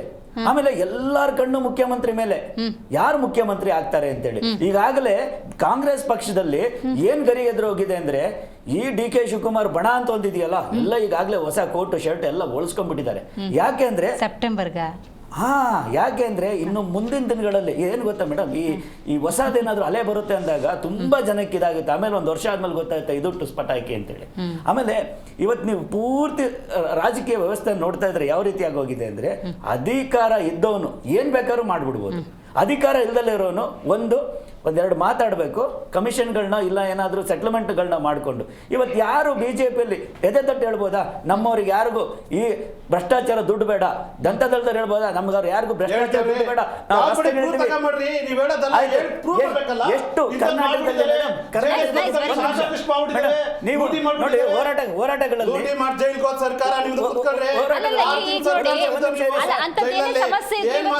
ಜೊತೆಯಾಗಿ ಬಂದ್ಬಿಟ್ಟು ಒಗ್ಗಟ್ಟನ್ನು ಪ್ರದರ್ಶನ ಮಾಡಿದ್ರು. ಒಂದು ಮಾತು ಹೇಳ್ತೀನಿ, ಹೋರಾಟ ಅಂದ್ರೆ ಯಾವ ರೀತಿ ಗೊತ್ತಾ ಮೇಡಮ್? ಹೋರಾಟ ಕೇಸ್ಗಳು ಹಾಕ್ಸ್ಕೋಬೇಕು ಅಲ್ವಾ? ಇವತ್ತು ವಿಧಾನಸೌಧ ಮುತ್ತಿಗೆ ಯಾರು ಹಾಕಿದ್ದಾರೆ? ಯಾವ ಯುವ ಸಂಘದವರು ಹೊರಗಡೆ ಬಂದ್ಬಿಟ್ಟು ಕೇಸ್ಗಳು ಹಾಕೊಂಡಿದ್ದಾರೆ? ಎಲ್ಲಿ ನಿಮಗೆ ಗಲಾಟೆಗಳಾಗ್ತಾ ಇದೆ? ಎಲ್ಲಿ ಕ್ರಾಂತಿಯುತವಾದ ಹೋರಾಟಗಳಾಗ್ತಿದೆ? ಯಾರು ಮಾಡ್ತಾ ಇಲ್ಲ. ಯಾಕೆ ಮಾಡ್ತಾ ಇಲ್ಲ ಅಂದ್ರೆ, ಕ್ರಾಂತಿಯುತವಾದ ಹೋರಾಟ ಮಾಡಿದ್ರೆ ಜೈಲಿಗೆ ಹೋಗ್ತಾನೆ. ನೀವು ಒಂದೆರಡು ಮಾತು ಟಿವಿ ಮುಂದೆ ಬಂದು ಫೇಮಸ್ ಆದ್ರೆ ಕಮಿಷನ್ ಸಿಗುತ್ತೆ, ನಿಮಗೆ ಸೆಟ್ಲ್ಮೆಂಟ್ ಆಗುತ್ತೆ. ಎಲ್ಲ ಸೆಟ್ಲ್ಮೆಂಟ್ ಗಿರಾಕಿಗಳೇ. ಅದಕ್ಕೋಸ್ಕರ ಕರ್ನಾಟಕ ಈ ಅನಿಷ್ಟ ಪದ್ಧತಿಯನ್ನ ದೂರ ಆಗ್ಬೇಕು ಅಂತ ನಾನು ಕೇಳ್ಕೊಳ್ಳೋದು. Right, very nice. ಹಾಗಾದರೆ ಕಾಂಗ್ರೆಸ್ನ ಎಲ್ಲ ಸಮಸ್ಯೆಗಳು ಸುಖಾಂತ್ಯ ಕಂಡಿದೆಯಾ ಅನ್ನುವಂಥ ಕುತೂಹಲ, ಅದಕ್ಕೆ ದರ್ಶನ್ ಅವರು ಉತ್ತರ ಕೊಡಬೇಕು. ನೋಡಿ, ನಾಯಕತ್ವ ಬದಲಾವಣೆ ಅನ್ನುವಂಥ ಚರ್ಚೆ ಎಲ್ಲಿಗೆ ಬಂತು? BR ಪಾಟೀಲ್ ಅವ್ರ ಸಮಸ್ಯೆ ಹಂಗೆ ಇದೆ, ಆ ಸಮಸ್ಯೆನ ಯಾವಾಗ ಪರಿಹರಿಸ್ತೀರಿ? ಈಗ ಒಗ್ಗಟ್ಟು ಅನ್ನೋದು ಊಹಾಪೋಹನ ಅಥವಾ ತಾತ್ಕಾಲಿಕನ, ಅದು ಶಾಶ್ವತ ಪರಿಹಾರ ಅನ್ಕೋಬೇಕಾ? ಮೇಡಮ್, ನಮ್ದು ತುಂಬು ಕುಟುಂಬ, ನಮ್ಮಲ್ಲಿ ಯಾವುದೇ ರೀತಿಯಾದಂತಹ ಗೊಂದಲಗಳು ಇಲ್ಲ. ಕೆಲವೊಬ್ಬರ ಹೇಳಿಕೆಗಳನ್ನ ನಾವು ಹೇಳಿಲ್ಲ ಅನ್ನುವಂಥ ಮಾತನ್ನು ನಾನು ಹೇಳ್ತಾ ಇಲ್ಲ. ಕೆಲವರು ಮಾತಾಡಿದ್ದಾರೆ. ಪ್ರತಿಯೊಂದಕ್ಕೂ ನಾವು ಮೊದಲು ಮಾತನಾಡುವಾಗಲೂ ಒಂದೇ ಒಂದು ಸರಿಯಾದ ಯಾರು ದೆಹಲಿಯ ಹೈಕಮಾಂಡ್ ಅನ್ನುವಂಥದ್ದು ಬಹಳ ಸ್ಟ್ರಾಂಗ್ ಆಗಿರೋದ್ರಿಂದ ನಾಯಕರುಗಳು ಕೇವಲ ನೀವು ಸುರ್ಜೇವಾಲ ಅವರು ಬಂದ ತಕ್ಷಣ ಯಾವುದು ಏನು ಎಲ್ಲರೂ ಸಮಸ್ಯೆ ಹೊತ್ತು ಬರ್ತಾರೆ ಅಂತಲ್ಲ. ಉದಾಹರಣೆ, ಈಗ ಪ್ರದೀಪ್ ಈಶ್ವರ್ ಮಾತಾಡೋದು ನೋಡ್ತಾ ಇದ್ದೆ ನಾನು ಇಲ್ಲಿ KPCC ನಲ್ಲಿ. ಅವರು ಏನೇನು ಕಾರ್ಯಕ್ರಮಗಳನ್ನ ಮಾಡಿದ್ದೀನಿ, ಎಷ್ಟು ಹಳ್ಳಿಗಳಿಗೆ ವಿಸಿಟ್ ಮಾಡಿದ್ದೀನಿ, ಯಾವ್ಯಾವ ಗ್ರಾಮಗಳಿಗೆ ಏನೇನು ಯೋಜನೆ ಕೊಟ್ಟಿದ್ದೀನಿ, ಅದು ನಮಸ್ತೆ ಚಿಕ್ಕಬಳ್ಳಾಪುರ ಅನ್ನುವಂಥ ಕಾರ್ಯಕ್ರಮ ಮಾಡಿದ್ದೀನಿ. ಅಂದ್ರೆ ಅವರ ಏನು ಪ್ರೋಗ್ರೆಸಿವ್ ರಿಪೋರ್ಟ್ ಕಾರ್ಡನ್ನು ಕೊಡುವಂತ ಒಂದು ಕೆಲಸ ಈ ಸಂದರ್ಭದಲ್ಲಿ ಆಗಿದೆ. ಆದ್ರೆ ನಮ್ಮಲ್ಲಿ ಮೇಡಮ್ ಯಾವುದೇ ರೀತಿಯಾದಂತಹ ಬಡಿದಾಟ, ಗುದ್ದಾಟ ಮತ್ತಿನ್ನೊಂದು ಯಾವುದೂ ಇಲ್ಲ. ಹಂಗೆ ಪ್ರಶ್ನೆ ಮಾಡೋಣ, ಆಯ್ತು ಇವತ್ತು ವಿರೋಧ ಪಕ್ಷದಲ್ಲಿ ಇದ್ದಾಗ ಕೊನೆ ಪಕ್ಷ ಒಂದು ಒಗ್ಗಟ್ಟಿರ್ಬೇಕಲ್ವಾ? ಅವರವರ ವಿರೋಧ ಪಕ್ಷದ ನಾಯಕನೂ ಹೋಗ್ತಾ ಇಲ್ಲ. ಅವ್ರು 3 ತಿಂಗಳಿಗೊಂದ್ಸರಿ ಡೆಲ್ಲಿ ದಂಡಯಾತ್ರೆ ಮಾಡ್ತಾ ಇದ್ದಾರೆ. ವಿಜಯೇಂದ್ರರವರ ವಿರುದ್ಧವೇ ಒಂದು ದೊಡ್ಡ ತಂಡ ಎದ್ದು ನಿಂತಾಗಿದೆ, ತೊಡೆ ತಡ್ತಾ ಇದ್ದಾರೆ. ಅವ್ರು ಹೇಳೋರು ಫೆಬ್ರವರಿ ಚುನಾವಣೆ, ಮಾರ್ಚಿಗೆ ಚುನಾವಣೆ, ಜುಲೈ ಬಂತು, ಯಾವ ಚುನಾವಣೆ, ಯಾರು ಬದಲಾವಣೆ ನಮಗೆ ಗೊತ್ತಿಲ್ಲ. ಅವರು ಬದಲಾಗೋದು ಬಿಡೋದು ಅವರ ಆಂತರಿಕ ಪಕ್ಷದ ವಿಚಾರ. ಆದ್ರೆ ಆ ಒಂದು ಪಕ್ಷಗಳು ಯಾವ ರೀತಿಯಾದಂತ ತಮ್ಮ ಜವಾಬ್ದಾರಿಯನ್ನ ರಾಜ್ಯದಲ್ಲಿ ನಿರ್ವಹಿಸ್ತಾ ಇದಾವೆ ಅನ್ನುವಂಥದ್ದನ್ನ ಸಾಮಾನ್ಯ ಜನರು ಪ್ರಶ್ನೆ ಮಾಡ್ತಾ ಇದ್ದಾರೆ. ಹಂಗಾದ್ರೆ ಈಗ ಸುರ್ಜೇವಾಲ ಅವರು ಬಂದಿದ್ದಾರೆ ಅಂದ್ರೆ, ಈಗ ಅದು ಒಬ್ಬ ಶಾಸಕನಿಗೂ ಮುಖ್ಯಮಂತ್ರಿಗೂ ಈಕ್ವಲ್ ಆಗಿ ಒಂದು ಪ್ರಾಮಿನೆನ್ಸ್ ಕೊಡೋದು, ಈಕ್ವಲ್ ಟ್ರೀಟ್ಮೆಂಟ್. ಇವ್ರ ಸಮಸ್ಯೆನೂ ಕೇಳೋದು, ಅವ್ರದ್ದೇನೋ ಡೆವಲಪ್ಮೆಂಟ್ ಇದ್ರೆ ಅದನ್ನೂ ಕೇಳೋದು, ಅವ್ರದ್ದೇನೋ ಪ್ರೋಗ್ರೆಸ್ ರಿಪೋರ್ಟ್ ಇತ್ತು ಅಂದ್ರೆ ಅದನ್ನೂ ಕೇಳೋದು ಅನ್ನೋದಾದ್ರೆ, BR ಪಾಟೀಲ್ ಅವ್ರಿಗೂ ಕೂಡ ಹೇಳ್ಕೊಳಕ್ಕೆ ಅವಕಾಶ ಇತ್ತಾ? ರಾಜು ಕಾಗೆ ಅವ್ರಿಗೆ ಅವಕಾಶ ಇತ್ತಾ? ಮೊಳಕಾಲ್ಮೂರು ಶಾಸಕರಿಗೆ ಅವಕಾಶ ಇತ್ತಾ? ನೋಡಿ, ನನಗೆ ಹಿಂಗೆ ಆಗ್ತಾ ಇದೆ, ನಾನು ಬಹಿರಂಗವಾಗೂ ಸ್ಟೇಟ್ಮೆಂಟ್ ಕೊಟ್ಟಿದ್ದೀನಿ, ಇವತ್ತು ನಿಮ್ಮ ವೇದಿಕೆಯಲ್ಲೂ ಹೇಳ್ತಾ ಇದ್ದೀನಿ, ಹಿಂಗೆ ಅವಕಾಶ ಇತ್ತಾ? ಅದಕ್ಕೇನಾದರೂ ಸರಿಯಾದಂಥ ಪರಿಹಾರವನ್ನು ಕೊಡೋವಂಥ ಕೆಲಸ ನಿಜಕ್ಕೂ ಆಯ್ತಾ? 100ಕ್ಕೆ 100. ಉದಾಹರಣೆ, ಇವಾಗ ನೀವು BR ಪಾಟೀಲ್ ಅವ್ರದ್ದು ಕೇಳಿದ್ರಿ. ಅವ್ರು ಸುಮಾರು 45 ನಿಮಿಷ ಅವರ ಒಂದು ವಿಚಾರ, BR ಪಾಟೀಲ್ ಅವ್ರ ವಿಚಾರದಲ್ಲಿ ನಾನು ಹೇಳುವಂಥದ್ದು, ನಾನು ಕಾರ್ಯಕರ್ತ ಆಗಿ ಅವರು ಅಡ್ಗೋಡ ಮೇಲೆ ದೀಪವನ್ನು ಇಟ್ಟಿದ್ದಾರೆ. ಯಾಕೆಂದ್ರೆ ಯಾವ ಒಂದು ಭ್ರಷ್ಟಾಚಾರದ ಆರೋಪ ಮಾಡಿದಾಗ ಯಾರು ಮತ್ತೆ ಯಾರಿಗೆ ಎಲ್ಲಿ ಏನು ಅಂತ ನಾವು ಹೇಳಿಲ್ಲ. ಹೇಳಿದರೆ ಏನೋ ಒಂದು ವಿಚಾರ ಮುಟ್ಟಿಸ್ಬೇಕು, ಮುಟ್ಟಿಸಿದ್ದಾರೆ. ಅದರ ಒಂದು ಸಂಪೂರ್ಣ ಮಾಹಿತಿಯನ್ನ ಮನೆ ಸುರ್ಜೇವಾಲ ನೋ ಅಲ್ಲಿ ಯಾರಿಗೂ ಮೇಲ್ಗಡೆ ಹೋಗುವಂತ ಅವಕಾಶನೇ ಇರಲಿಲ್ಲ. ಫಸ್ಟ್ ಫ್ಲೋರ್ ನಡೀತಾ ಇದ್ದಿದ್ದು, ಬೇರೆ ಕಾರ್ಯಕರ್ತರು ಹೋಗೋಗಿಲ್ಲ, ಒಬ್ರ ಜೊತೆಗೆ ಇನ್ನೊಬ್ಬ ನಾಯಕನು ಹೋಗೋಗಿಲ್ಲ. It is purely 1 to 1. ನಿಮ್ದೇನಿದೆ ಯಾಕೆಂತಂದ್ರೆ ಮುಕ್ತವಾಗಿ ನಮ್ಮಲ್ಲಿ ಫ್ರೀಡಮ್ ಆಫ್ ಸ್ಪೀಚ್ ಇದೆ, ಆಂತರಿಕ ಪ್ರಜಾಪ್ರಭುತ್ವ ಇದೆ. ಆಮೇಲೆ ಸುರ್ಜೇವಾಲ ಸಾಹೇಬ್ರು ನಮ್ಮ ನಾಯಕರು, ನಮ್ಮ ಲೀಡರು, ನಮ್ಮ ರಾಜ್ಯದ ಉಸ್ತುವಾರಿಗಳು. ಯಾವ್ದನ್ನ ಸರಿ ಮಾಡ್ಬೇಕು ಅಂತ ನನಗೆ ಗೊತ್ತಿರ್ತದೆ, ಮತ್ತೆ ಯಾವ್ದಕ್ಕೆ ಪರಿಹಾರ ಕೊಡ್ಬೇಕು ಅನ್ನುವಂಥದ್ದು ಗೊತ್ತಿರ್ತದೆ. ಆ ಕಾರಣದಲ್ಲಿ ಚರ್ಚೆಗಳು ನಡೀತಾ ಇರ್ತಕ್ಕ. ಖರ್ಗೆ ಅವರು ಬಾಯ ಮುಚ್ಕೊಂಡು ಕೆಲಸ ಮಾಡ್ರಪ್ಪ ಅಂತ ಹೇಳಿದಾಗಲೇ 4 ದಿವಸ ಸುಮ್ಮನಿದ್ದು ಮಾತಾಡಿದವರು ಕಾಂಗ್ರೆಸ್ ನಾಯಕರು ರಾಜ್ಯದಲ್ಲಿ. ಸುರ್ಜೇವಾಲ ಅವ್ರು ಬಂದು ಮೀಟಿಂಗ್ ಮಾಡಿದ ತಕ್ಷಣ 4 ದಿವಸ ಸುಮ್ಮನಿರ್ತಾರೆ, ಆಮೇಲೆ ಮತ್ತೆ ಸ್ಟಾರ್ಟ್ ಆಗುತ್ತೆ. ಮೇಡಮ್, ಈಗ ಯಾರ ಬಾಯಿಲಿ ಯಾರು ಮುಚ್ಚಕ್ ಆಗೋದಿಲ್ಲ. ಎಲ್ಲೇ ನೋಡಿ, ನೀವು ಯಾವುದೇ ಪ್ರಕರಣಗಳಲ್ಲಿ ನೋಡಿ, ಬಿಕಾಸ್ ಏನೋ ಕೆಲವ್ರಿಗೆ ಏನಾಗಿರ್ತದೆ, ನಾವು ಮಾಧ್ಯಮದ ಮುಂದೆ ಮಾತಾಡಿದ ತಕ್ಷಣ ದಿನನಿತ್ಯ ನಾನು ಸುದ್ದಿನಲ್ಲಿ ಇರಬೇಕು ಅನ್ನುವಂತ ನಾನು ಹೇಳುವಂಥದ್ದು. ನಾವು ಮಾಧ್ಯಮಕ್ಕೆ ಬರ್ತಾ ಇದೀವಿ, ಒಂದು ಚರ್ಚೆ ಹುಟ್ಟಾಕ್ತೀವಿ, ಅಥವಾ ಮಾಧ್ಯಮದವರು ಸಮೇತ ಪ್ರಶ್ನೆ ಕೇಳುವಂತ ಸಂದರ್ಭದಲ್ಲಿ ಒಂದು ಭಿನ್ನಾಭಿಪ್ರಾಯ ಹುಟ್ಟಿಸುವಂಥದ್ದು, ಒಂದು ಸಮಸ್ಯೆ ಹುಟ್ಟಿಸುವಂತ ಪ್ರಶ್ನೆಗಳನ್ನು ಎತ್ತುವಂಥದ್ದು ನಾವು ಸಾಮಾನ್ಯವಾಗಿ ಕಾಣ್ತಾ ಇದ್ದೀವಿ. ಅವಾಗ ಉತ್ತರ ಕೊಡುವಂತ ಸಂದರ್ಭದಲ್ಲಿ ಕೆಲವೊಂದು ಹೇಳಿಕೆಗಳು ವಿರುದ್ಧ ಅಂದ್ರೆ ಪಕ್ಷಕ್ಕೆ ಸ್ವಲ್ಪ ಮುಜುಗರ ಆಗೋ ರೀತಿನಲ್ಲೂ ಆಗಿದೆ. ಅದು ನಾನು ಅಲ್ಲಗಳಿತಾ ಇಲ್ಲ. ಬಟ್ ಸುರ್ಜೇವಾಲ ಅವ್ರದ್ದು ಸ್ಟೇಟ್ಮೆಂಟ್ ನಂಗೆ ಇನ್ನೂ ಆಶ್ಚರ್ಯ ಆಗುತ್ತೆ. ಈಗ BR ಪಾಟೀಲ್ ಅವರು, ರಾಜು ಕಾಗೆ, ಬೇಳೂರು ಗೋಪಾಲಕೃಷ್ಣ, ಹೀಗೆ ಒಂದಷ್ಟು ಜನ ಓಪನ್ ಆಗಿ ಸ್ಟೇಟ್ಮೆಂಟ್ ಕೊಟ್ಟಿದ್ದ ರಾಜ್ಯ ಜನನೇ ನೋಡ್ಬೇಕಾದ್ರೆ ಎಲ್ಲವೂ ಊಹಾಪೋಹ ಅಂದ್ಬಿಟ್ರೆ ಒಪ್ಪಗಳಲ್ಲ. ನಾವು ಊಹಾಪೋಹ ಅನ್ಲಿಲ್ಲ ಮೇಡಮ್. ನಾನು ನಿಮ್ಗೆ ಸುರ್ಜೇವಾಲ ಇವತ್ತು ಬಂದಿದ್ದಾರಲ್ವಾ, ಬಂದಿದ್ದಾರೆ, ಮತ್ತೆ ಅವರಿಗೆ ಕೆಲವೊಂದು ವಿಚಾರಗಳು ತಲುಪಿಲ್ದೇ ಇರಬಹುದು. ಅದಕ್ಕೆ ಮುಕ್ತವಾಗಿ ನೇರವಾಗಿ ಮಾತಾಡಿ ಅದಕ್ಕೊಂದು ಸಮಸ್ಯೆಗೆ ಪರಿಹಾರ ಕಂಡುಹಿಡಿಯುವಂತ ಕೆಲಸವನ್ನೇ. ಯಾಕೆಂದ್ರೆ ಮತ್ತೆ ಇನ್ನೊಂದು ಕೆಲವರೆಲ್ಲ ಹೇಳಿಕೆ ಕೊಡ್ತಾ ಇದ್ರು, ಯಾವುದು ನಮ್ಮ ಇದಕ್ಕೆ ಅಂತದ್ದು ಕ್ಷೇತ್ರಗಳಿಗೆ, ಮತ್ತೆ ಇನ್ನೊಂದಂತ ನೀವು ಸದನದಲ್ಲೂ ಮಾತಾಡೋ ಅವಕಾಶ ಇದೆ, ನೀವು ಮುಖ್ಯಮಂತ್ರಿ ಅವ್ರ ಹತ್ರ ಮಾತನಾಡುವಂತ ಅವಕಾಶ ಇದೆ. ಇದೆ. ನೀವು ಪ್ರತಿಯೊಬ್ಬ ಸಂಬಂಧಪಟ್ಟ ಸಚಿವರ ಜೊತೆ ಮಾತನಾಡುವಂತ ಅವಕಾಶಗಳಿದೆ. ಕೇವಲ ಎಲ್ಲೋ ಒಂದು ಸಭೆನಲ್ಲಿ ನಿಂತು ಹೇಳಿದ ತಕ್ಷಣ ಅದು ನೀವು ಪರಿಹಾರ ಕಂಡುಕೊಂಡಂಗಲ್ಲ. ಮತ್ತೆ ಇನ್ನೊಂದು ಬಹಳ ಮುಖ್ಯವಾಗಿ ಮೈಸೂರು ಭಾಗಕ್ಕೆ ಅಂತೇಳಿ ಬಿಜೆಪಿ ವಕ್ತಾರರು ಕೇಳಿದ್ರು ಮೇಡಮ್. ಮಾನ್ಯ ಸಿದ್ದರಾಮಯ್ಯನವರು ಮೈಸೂರು ಕರ್ನಾಟಕಕ್ಕೆ ಒಟ್ಟು 3647 ಕೋಟಿ ರೂಪಾಯಿ ಅನುದಾನವನ್ನು ಕೊಟ್ಟು ಅಲ್ಲಿ ಶಂಕುಸ್ಥಾಪನೆ ಆಗ್ತಾ ಇದೆ. ಬಿಜೆಪಿಯವರು ಒಂದ್ ನಿಮಿಷ, ಇವತ್ತು ಬಿಜೆಪಿಯವರು ಕಾಂಗ್ರೆಸ್ನವರು ಬಂದ ತಕ್ಷಣ ಬರಗಾಲ ಅಂತ ಇದ್ರು. 93 ವರ್ಷಗಳ ನಂತರ ಇವತ್ತು KRSಗೆ 93 ವರ್ಷಗಳ ನಂತರ ಈ ಜುಲೈ ತಿಂಗಳಲ್ಲಿ ಬಾಗಿನ ಬಿಡುವಂತ ಕೆಲಸವನ್ನ ನಾವು ಮಾಡಿದ್ವಿ. ನಮ್ದು ಸುಭಿಕ್ಷವಾದಂತಹ ಸರ್ಕಾರ. ಇದೇ ಕಾರಣಕ್ಕೋಸ್ಕರ ರಾಜ್ಯದಲ್ಲಿ ಉತ್ತಮ ಮಳೆ ಬೆಳೆ ಎಲ್ಲದೂ ಆಗ್ತಾ ಇದೆ, ಜನರು ನೆಮ್ಮದಿಯಾಗಿದ್ದಾರೆ. ಮತ್ತೆ ಮಹಿಳೆ ಆಗ್ಬಿಟ್ಟು ಬಿಜೆಪಿಯ ವಕ್ತಾರರು ಹೆಣ್ಣು ಮಕ್ಕಳ ಗ್ಯಾರಂಟಿಗಳ ಬಗ್ಗೆ ಅಣಕಾಡುವಂತ ಕೆಲಸ. ಯಾಕೆ ಹೆಣ್ಣು ಮಕ್ಕಳು ಸಬಲೀಕರಣ ಆಗುವಂತದ್ದು ನೀವು ಸಹಿಸುದಿಲ್ವಾ? ಹೆಣ್ಣು ಮಕ್ಕಳು ಉದ್ಧಾರ ಆಗಬಾರ್ದು ಈ ದೇಶದಲ್ಲಿ ಏನ್ ಹೇಳ್ತಾರೆ ಮೇಡಮ್? ಯಾಕೆ ಒಂದು ಹೆಣ್ಣು ಆಯ್ತು ಬಂಗಾರದಿಂದ ಒಂದು ಮಾತಾಡಿದ್ರು ಮೇಡಮ್, ಬಂಗಾರದಿಂದ ಒಂದು ಮಾತಾಡಿದ್ರು.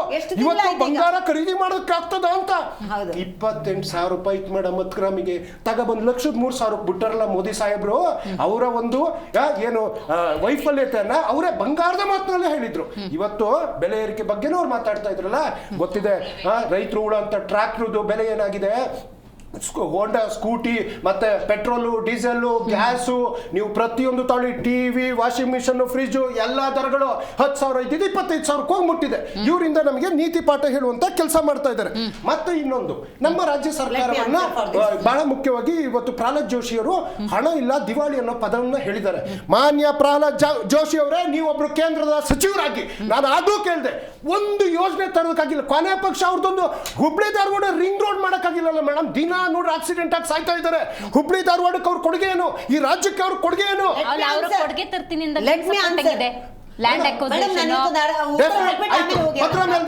DPR ರೆಡಿ ಆಗಿ ಹೋಗಿದೆ. ಇವ್ರ ಬಜೆಟ್ ಅಲ್ಲಿ 5,300 ಕೋಟಿ ಅಂತಂದ್ರು, ಕೊಟ್ರ? ಬೆಂಗಳೂರು ಪೆರಿಫಲ್ ರಿಂಗ್ ರೋಡ್ಗೆ 3,000 ಕೋಟಿ ಅಂತ ಅನೌನ್ಸ್ ಆಗಿತ್ತಲ್ಲ, ಕೊಟ್ರ? ಬೆಂಗಳೂರು ಕೆರೆಕಟ್ಟೆ ಅಭಿವೃದ್ಧಿಗೆ 3,000 ಕೋಟಿ ಅಂತಲ್ಲ, ಕೊಟ್ರ? ತ್ಯಾಜ್ಯ ವಿಲೇವಾರಿಗೆ 940 ಕೋಟಿ ಅಂದ್ರಲ್ಲ, ಕೊಟ್ಟಿದಾರ?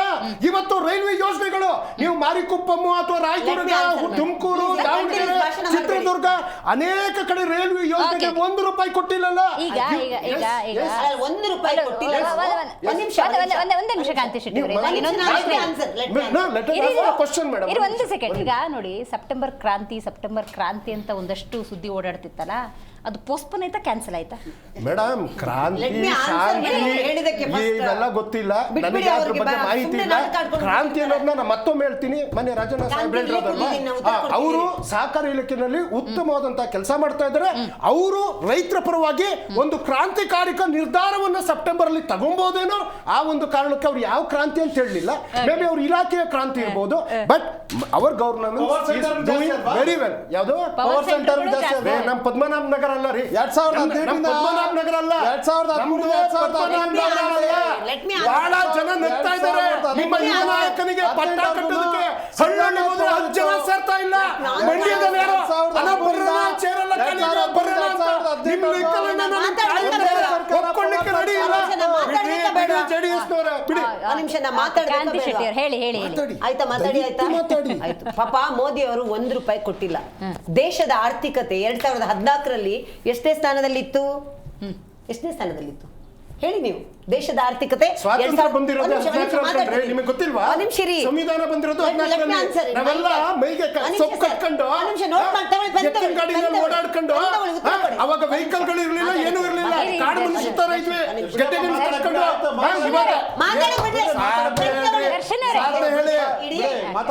ಬ್ಲೇಮ್ ಮಾಡೋದಕ್ಕೂ ಒಂದು ಅರ್ಥ ಇರಬೇಕು. ಆಡಳಿತ ಪಕ್ಷದ ವಕ್ತಾರರಿದ್ದೀರಾ, ನಗೋ ತರ ಮಾತಾಡಬೇಡಿ. 2014 ಕರ್ನಾಟಕದ GDP ನಂಬರ್ 1 ನಿಮ್ಮ ಬಿಜೆಪಿ ಆಳ್ವಿಕೆ ಬೇರೆ ರಾಜ್ಯಗಳು ನನ್ನ ಸಮಯ ಈಗ 2014ಕ್ಕೆ ಇಡೀ ದೇಶದ ಆರ್ಥಿಕತೆ 10ನೇ ಸ್ಥಾನದಲ್ಲಿತ್ತು. 2025ಕ್ಕೆ 4ನೇ ಸ್ಥಾನದಲ್ಲಿದೆ. ಇವತ್ತು ನೀವು ಮಾತಾಡ್ತಿದ್ದೀರಲ್ಲ, ಇಷ್ಟು ಇದು ಉದ್ದವಾಗಿ ಭಾಷಣ ಮಾಡ್ತಾ ಇದ್ದೀರಲ್ಲ, ಇವತ್ತು ಪೆಟ್ರೋಲ್ ಬಗ್ಗೆ ಮಾತಾಡ್ತಿದ್ದೀರಾ. ಒಂದ್ ನಿಮಿಷ. ಮೆಡಿಕಲ್ ಕಾಲೇಜ್ 2014ರಲ್ಲಿ 387 ಇತ್ತು. ಇವತ್ತು ಮೆಡಿಕಲ್ ಕಾಲೇಜ್ 704ಕ್ಕೂ ಹೆಚ್ಚಿದೆ ಇಡೀ ಇಂಡಿಯಾದಲ್ಲಿ. ಇವತ್ತು ನೀವು ಇಷ್ಟು ಒಂದು ಏನು ಮಾಡಿದ್ದಾರೆ ಅಂತ ಮಾತಾಡ್ತಿದ್ದೀರಲ್ಲ. 2014ಕ್ಕೆ 74 ಏರ್ಪೋರ್ಟ್ ಇತ್ತು. ಇವತ್ತು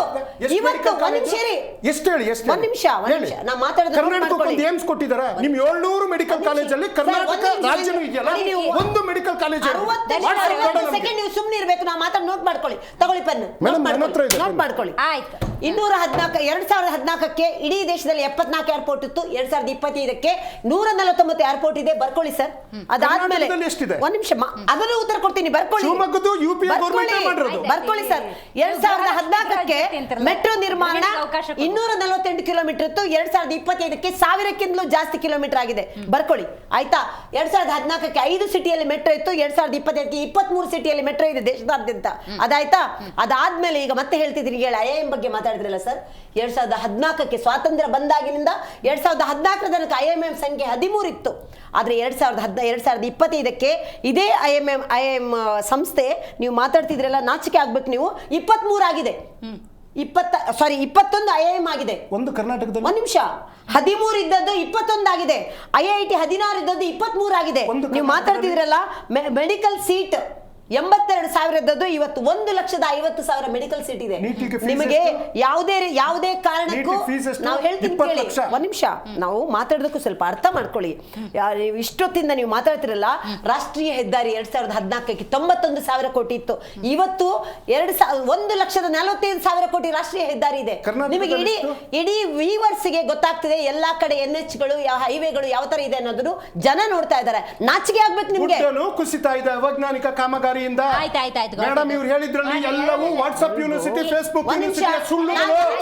ಇವರು ಕರ್ನಾಟಕದಲ್ಲಿ ಇವ್ರು ಮಾಡಿದ ಒಂದೇ ಫೋಟೋ, ಕರ್ನಾಟಕದಲ್ಲಿ ಇವ್ರು ಮಾಡಿರೋದು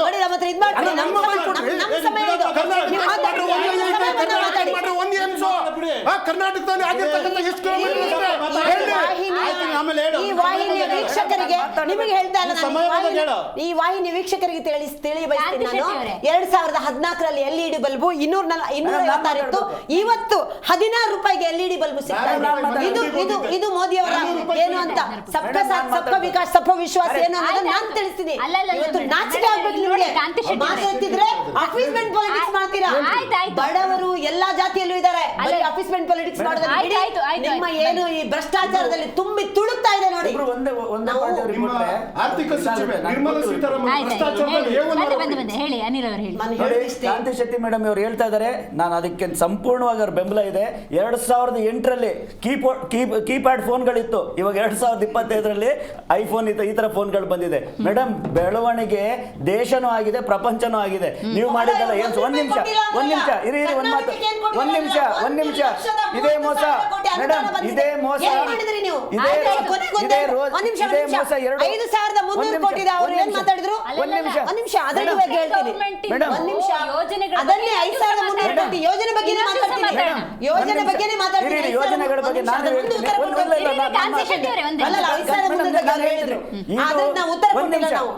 ನೋಡಿ, ರಾಜ್ಯದ ಪಾಲು ಏನು? ನೀವು ಯಾವುದೇ ಒಂದು ಯೋಜನೆ ರಾಷ್ಟ್ರದಿಂದ ಬಂದಾಗ ಅದಕ್ಕೆ ರಾಜ್ಯದ ಪಾಲು ಅಂತ ಇರುತ್ತೆ. ಅದಕ್ಕೆ DPR ಡೀಟೇಲ್ ರಿಪೋರ್ಟ್ ರೆಡಿ ಮಾಡಿ ಕೊಡ್ಬೇಕಾಗುತ್ತೆ. ರಾಜ್ಯದ ಪಾಲಲ್ಲಿ ಬೊಕ್ಕಸದಲ್ಲಿ ದುಡ್ಡಲ್ಲಿ ಇಟ್ಟಿದ್ದೀರಾ, ಬರೀ ನೀವು ಹಗರಣದಲ್ಲಿ ಸಿಕ್ಕಿ ಒದ್ದಾಡ್ತಿದ್ದೀರಾ. ಇಡೀ ರಾಜ್ಯ ಸರ್ಕಾರದ ಎಲ್ಲ ದೂರ್ತಾ ಇದ್ದಾರೆ. ನಮ್ಮ ಬೇಡ, ನಿಮ್ಮ ಪಕ್ಷದವರಿಗೆ ಉತ್ತರ ಕೊಡಿ. ಒಂದ್ ನಿಮಿಷ. ಇವತ್ತು ಬಿಜೆಪಿ ಆಗಿರ್ಬೋದು, ಕಾಂಗ್ರೆಸ್ ಆಗಿರ್ಬೋದು, ಬರ್ಕೊ ಬಂದ್ಬಿಡ್ತಾರೆ. 2008ರಲ್ಲಿ ಅದಿತ್ತು, 2025ರಲ್ಲಿ ಇದಿದೆ ಅಂತ. ಒಂದ್ ನಿಮಿಷ, 2008ರಲ್ಲಿ ಕೀಪ್ಯಾಡ್ ಮೊಬೈಲ್ಗಳಿತ್ತು. 2025ಕ್ಕೆ ಇವತ್ತು ಬೇರೆ ಮೊಬೈಲ್ ಫೋನ್ಗಳು ಬಂದಿದೆ. 2008ರಲ್ಲಿ ಏನು ನಿಮ್ ಮೆಡಿಕಲ್ ಕಾಲೇಜ್ಗಳು ಕಮ್ಮಿ ಇತ್ತು, ಇವತ್ತು ಎಷ್ಟು ಜಾಸ್ತಿ ಆಗಿದೆ ಅಂತಾರೆ. 2008ರಲ್ಲಿ ಒಂದು ಮೆಡಿಕಲ್ ಕಾಲೇಜಲ್ಲಿ ನೀವು ಓದೋದಕ್ಕೆ ಎಷ್ಟಿತ್ತು ದುಡ್ಡು, ಇವತ್ತು ಎಷ್ಟಾಗಿದೆ ಅಂತ ಹೇಳ್ಬೇಕು ಇವರು. ಅವತ್ತು 20 ಲಕ್ಷ ಲಂಚ ಕೊಟ್ರೆ ಆಗದು, ಇವತ್ತು 1,20,00,000 ಕೊಟ್ಟರು ಸಹ ಒಂದು ಮಗು ಮೆಡಿಕಲ್ ಓದಕ್ ಆಗ್ತಾ ಇಲ್ಲ. ಮತ್ತೆ ಏಮ್ಸ್ ಹೇಳ್ತಾರೆ, ಅಂದ್ರೆ ವಿಷಯಾಂತರ ಮಾಡ್ತಾರೆ. ವಿಷಯಾಂತರ ಸೆಂಟ್ರಲ್ ಗವರ್ಮೆಂಟ್ ಬಗ್ಗೆ ಮಾತಾಡೋಣ ಇನ್ನೊಂದ್ಸತಿ. ಸೆಂಟ್ರಲ್ ಹೇಳ್ತಿಲ್ಲ, ನಾನು ಸ್ಟೇಟ್ ಗವರ್ಮೆಂಟ್ ಸಹ ಹೇಳ್ತಾ ಇದ್ದೀನಿ. ಏನ್ ಗೊತ್ತಾ, 2008ರಲ್ಲಿ ಎಷ್ಟು ಇವರು ಭ್ರಷ್ಟಾಚಾರ ಮಾಡ್ತಿದ್ರು, ಈ MLAಗಳ ಹತ್ರ, ಈ ಮಿನಿಸ್ಟ್ರಿಗಳ ಹತ್ರ ಎಷ್ಟು ಆಸ್ತಿ ಇತ್ತು, ಇವತ್ತೆಷ್ಟಾಗಿದೆ ಅಂತ ಹೇಳ್ಬೇಕು ನೀವು. ನಿಮ್ ಬಿಜೆಪಿ ಅವ್ರದ್ದು ಹೇಳ್ಬೇಕು, ಕಾಂಗ್ರೆಸ್ ಅವ್ರದ್ದು ಹೇಳ್ಬೇಕು, ದಳದವ್ರು ಹೇಳ್ಬೇಕು. ನಾನು ಹೇಳ್ತೇನೆ ನೋಡಿ, ಆಯ್ತು. 2000 ಒಂದ್ ನಿಮಿಷ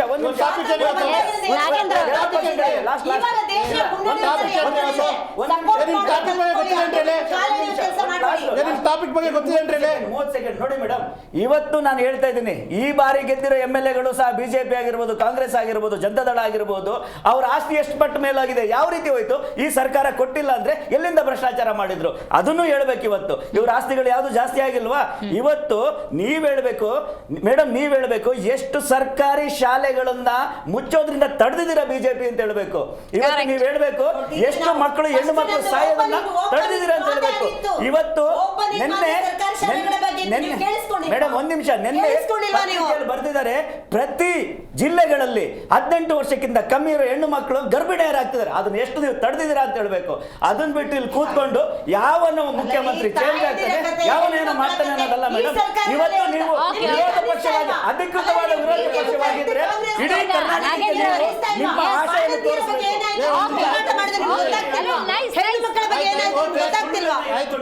ಇವತ್ತು ಇಡೀ ರಾಜ್ಯದಲ್ಲಿ ನೀವು ಸುಳ್ಳುಗಳನ್ನ ಹೇಳ್ತಾ ಇದ್ದೀರಾ. ಇವತ್ತು ರಾಜ್ಯದಲ್ಲಿ ನೋಡಿ, ಅಲ್ಲ ಒಂದ್ ನಿಮಿಷ, ಗಾಟ್ ಇಟ್ ಅನಿಲ್ ಅವರೇ. ನೋಡಿ ಅನಿಲ್ ಅವರು ಮಾತಾಡ್ತಾರೆ ಅವ್ರು, ನಾವೆಷ್ಟು ಹೋರಾಟ ಮಾಡಿದ್ವಿ. ಒಂದ್ ನಿಮಿಷ ನೋಡಿ, ಅನಿಲ್ ಅವರು ಮಾತಾಡಿದಾಗೆ ನಾಗೇಂದ್ರ ಅವರೇ, ಇಂಥ ಜ್ವಲಂತ ಸಮಸ್ಯೆಗಳು ಎಷ್ಟಿದ್ವು, ಎಷ್ಟು ಕಮ್ಮಿ ಆಗಿದ್ವು, ಎಷ್ಟು ಜಾಸ್ತಿ ಆಗಿದ್ವು ಅನ್ನೋದ್ರ ಬಗ್ಗೆ ಚರ್ಚೆ ಮಾಡ್ಬೇಕಾದವ್ರು ನೀವು. ಅದನ್ನ ಬಿಟ್ಬಿಟ್ಟು ಈಗ ಸುರ್ಜೇವಾಲಾ ಅದು ಇದು ಅಂತ ಮಾತಾಡೋ ಪರಿಸ್ಥಿತಿ ಬಂದಿದೆ ಅನ್ನೋದಾದ್ರೆ ಸಂಖ್ಯೆ ಎಷ್ಟು % ಜಾಸ್ತಿ ಆಗಿದೆ ಅದನ್ನು ಮಾತಾಡೋಣ. ಎಷ್ಟು ಆಗಿದೆ ಅದನ್ನು ಮಾತಾಡೋಣ. ಈ ರಾಜ್ಯದ ಗೃಹ ಇಲಾಖೆ ಸತ್ತೋಗಿದೆ ಅದನ್ನು ಮಾತಾಡೋಣ. ಹೆಣ್ಣು ಮಕ್ಕಳಿಗೆ ಆರ್ ಅಶೋಕರ್ ಅದನ್ನ ಮಾತಾಡ್ಬೇಕು, ನಿಮ್ಮ ವಿಜೇಂದ್ರ ಅವರು ಅದನ್ನ ಮಾತಾಡ್ಬೇಕು. ಮೇಡಮ್ ಹೋರಾಟಗಳಾಗಬೇಕು. ನಿಮ್ಮ ಮೇಲೆ ಮೇಡಮ್ ನೋಡಿ, ಆಮ್ ಆದ್ಮಿ ಪಾರ್ಟಿ ಒಂದು ಸೀಟು ಇಲ್ಲ ಮೇಡಮ್ ಕರ್ನಾಟಕದಲ್ಲಿ. ಒಂದ್ ನಿಮಿಷ, ಕರ್ನಾಟಕದಲ್ಲಿ ಒಂದೇ ಒಂದು ಸೀಟು ಆಮ್ ಆದ್ಮಿ ಪಾರ್ಟಿಗಿಲ್ಲ. 19 ಕೇಸ್ಗಳು ಹಾಕೊಂಡಿದೀವಿ ನಾವು, ಅರ್ಥ ಆಯ್ತಾ? ಯಾಕಂದ್ರೆ ಹೋರಾಟ ಮಾಡಬೇಕು, ಅದನ್ನ ಬಿಟ್ಟು ಸೆಟ್ಲ್ಮೆಂಟ್ ಮಾಡೋದಲ್ಲ. ನಿಮ್ಮ ಆರ್ ಅಶೋಕ್ ಅವ್ರ ಮೇಲೆ ಎಷ್ಟು ಕೇಸ್ ಹೊಸದಾಗಿ ಬಿದ್ದಿದೆ, ನಿಮ್ಮ ವಿಜೇಂದ್ರ ಅವ್ರ ಮೇಲೆ ಎಷ್ಟು ಕೇಸ್ ಬಿದ್ದಿದೆ, ಸಿಟಿ ರವಿ ಅವ್ರ ಮೇಲೆ ಎಷ್ಟು ಕೇಸ್ ಬಿದ್ದಿದೆ, ನಿಮ್ಮ ಪ್ರತಾಪ್ ಸಿಂಹನ್ ಮೇಲೆ ಎಷ್ಟು ಕೇಸ್ ಬಿದ್ದಿದೆ, ಮಹಾರಾಜರು, ಮೈಸೂರು ಮಹಾರಾಜರ ಮೇಲೆ ಎಷ್ಟು ಕೇಸ್ ಬಿದ್ದಿದೆ, ಎಷ್ಟು ಹೋರಾಟಗಳು.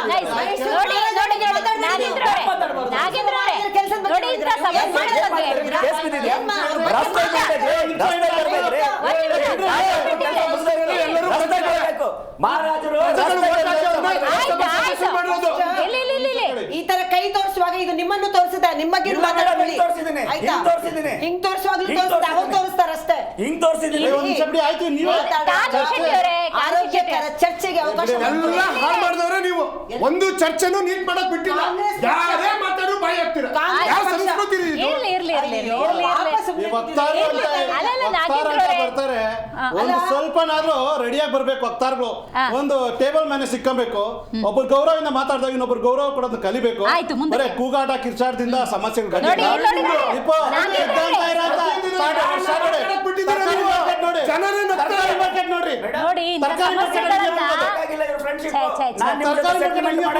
ನಿಮ್ ಫ್ರೆಂಡ್ಶಿಪ್ ಬೇಡ. ನೋಡ್ತಾ ಇದಾರೆ ನಮ್ಮ ಮಾತುಗಳನ್ನ ಕೇಳೋಕ್ 4 ಜನ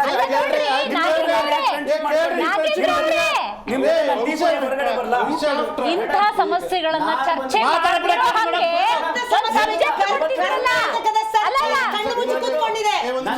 ನಿಂತ ನೀರಾಗಿದೆ. ಯಾವುದೇ ಒಂದು ಒಳ್ಳೆ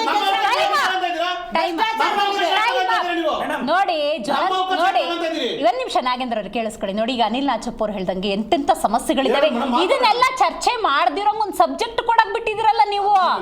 ಸುರ್ಜೇವಾಲಾ ಅಂತೆ, ಈ ಕಡೆ ಸಿದ್ದರಾಮಯ್ಯನವರಂತೆ, ಸೆಪ್ಟೆಂಬರ್ ಕ್ರಾಂತಿ ಅಂತೆ, ಕಿರಣ್ ರಾಜಣ್ಣ ಅವರಂತೆ. ನೀವು ಚರ್ಚೆ ಮಾಡ್ಬೇಕಾಗಿದ್ದೇನೋ, ಪ್ರಶ್ನೆ ಮಾಡ್ಬೇಕಾಗಿದ್ದೇನೋ. 2 ವರ್ಷದಿಂದ ಟೇಕ್ ಆಫ್ ಆಗಿರೋ ಸರ್ಕಾರ ದಿನಕ್ಕೊಂದು ದುರಾಡಳಿತ, ಭ್ರಷ್ಟಾಚಾರ, ಸಾವು, ಸರಣಿ ಸಾವುಗಳು, ಗುತ್ತಿಗೆದಾರಗಳು, ಸೂಸೈಡ್ ನೋಟ್ಗಳು, ಮತ್ತೆ ಬಾಣಂತಿಯರ ಸಾವುಗಳು, ದಿನನಿತ್ಯ ಪೇಪರ್ ತೆಗೆದು ನೋಡೋ ಸಮೀಕ್ಷೆಯಲ್ಲಿ ಪ್ರತಿ ದಿನ ಬರೀ ದುರಾಡಳಿತ, ಭ್ರಷ್ಟಾಚಾರದ ಮೊದಲನೇ ಹೆಡ್ಲೈನ್ ಬಂದಿರ್ತವೆ. ಹೆಡ್ಲೈನ್ ಗಳು ಓದ್ಬೋದು.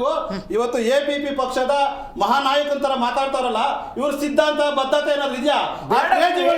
ಇಡೀ ದೇಶ ಒಪ್ಕೊಂತು ಏನೋ ಕಸ ಕೊಟ್ಟು ಸ್ಕ್ರೀನ್ ಮಾಡ್ಬಿಡ್ತಾರೆ. ಇಡೀ ದೇಶ ಅಂತಾರೆ ಆರ್ಥಿಕ ಹೋಗಿ ಸರ್ಕಾರ ಮಾಡಿ ನಾಚಿಕೆಟ್ಟು APP ಪಕ್ಷದವ್ರಿಗೆ ನಾಚಿಕೆಟ್ಟು ಯಾವ ನೈತಿಕತೆ ಎಲ್ಲ ಮಾತಾಡಕ್ಕೆ ಇವತ್ತು ಇವ್ರಿಗೆ ಏನಾದ್ರು ನಾಚಿಕೆಟ್ಟೆ ಇದ್ರೆ ಮೊದಲು ಪಕ್ಷ ಸರಿಯಾಗಿ ಕಟ್ಕೊಳ್ಳೋರು, ಪಕ್ಷ ಸರಿಯಾಗಿ ಕಟ್ಕೊಳ್ಳೋರು. ಅವ್ರದ್ದು ವೈಯಕ್ತಿಕ ವಿಷಯಕ್ಕೆ ಬನ್ನಿ. ಸುರ್ಜಿವಾಲಾ ಏನ್ ಬಂದಿದಾರಲ್ಲ, ಮೊದಲು ಸುರ್ಜಿವಾಲಾ ಅವರಿಗೆ ನಾನು ಕೇಳಕ್ ಇಷ್ಟಪಡ್ತೀನಿ, ರಾಹುಲ್ ಗಾಂಧಿ ಅವ್ರು ಯಾಕೆ ಬಂದಿಲ್ಲ? ಈ ಸಮಸ್ಯೆ ಪ್ರಿಯಾಂಕಾ ಗಾಂಧಿ ಯಾಕೆ ಬರ್ತಾ ಇಲ್ಲ? ವೈನಾಡ್ ಕೊಡೋರ್ತಾರೆ ಅವರು. ವೈನಾಡ್ ಅವ್ರು ಹೈಕಮಾಂಡ್ ಅಲ್ಲ ಅವರು. ನೀವು ಉಗ್ರಲ್ಲಿ ಹೋಗೋದಕ್ಕೆ ಕೊಡ್ಲಿನೇ ತಗೋಬೇಕಾ? ಆ ಉಗ್ರು ಇದೆಯಲ್ಲ, ಆ ಉಗ್ರು ಕೊಡ್ಲಿಲ್ಲ ಆಗಿರೋದು ಕಾಂಗ್ರೆಸ್ ಪಕ್ಷದ ಶಾಸಕರಿಂದ ಆಗಿರೋದು, ಅಲ್ಲಿ ಬಿಜೆಪಿ ಶಾಸಕರಿಂದ ಅಲ್ಲ. ನಿಮಗೆ ಸಮಸ್ಯೆ ಬಗೆಹರಿಯೋದು ಬೇಕಾ, ಉಲ್ಬಣ ಆಗೋದ್ ಬೇಕಾ? ನೀವು ಈ ಸಮಸ್ಯೆ ಬಗೆಹರಿಯುವಂತದಲ್ಲ, ಜ್ವಲಂತ ಯಾಕೆ ಸಮಸ್ಯೆ. ಅನ್ಕೋತೀರಿ? ಅನುದಾನ ಕೊಡ್ಬೋದು, BR ಪಾಟೀಲ್ ಅವ್ರಿಗೆ ಎಷ್ಟು ಬೇಕು ಏನು ಎತ್ತಂದ್ ಮಾತುಕತೆ ನಡೆಸಬಹುದು. ರಾಜು ಕಾಗೆ ಅವ್ರಿಗೆ 1 to 1 ಮಾತಾಡಿದ್ದಾರೆ, ಕ್ಲಾರಿಟಿ ತಗೋಬಹುದು. ಯಾಕೆ ನೀವು ಅದನ್ನ ಎಕ್ಸ್ಪೆಕ್ಟ್ ಮಾಡಲ್ವಾ?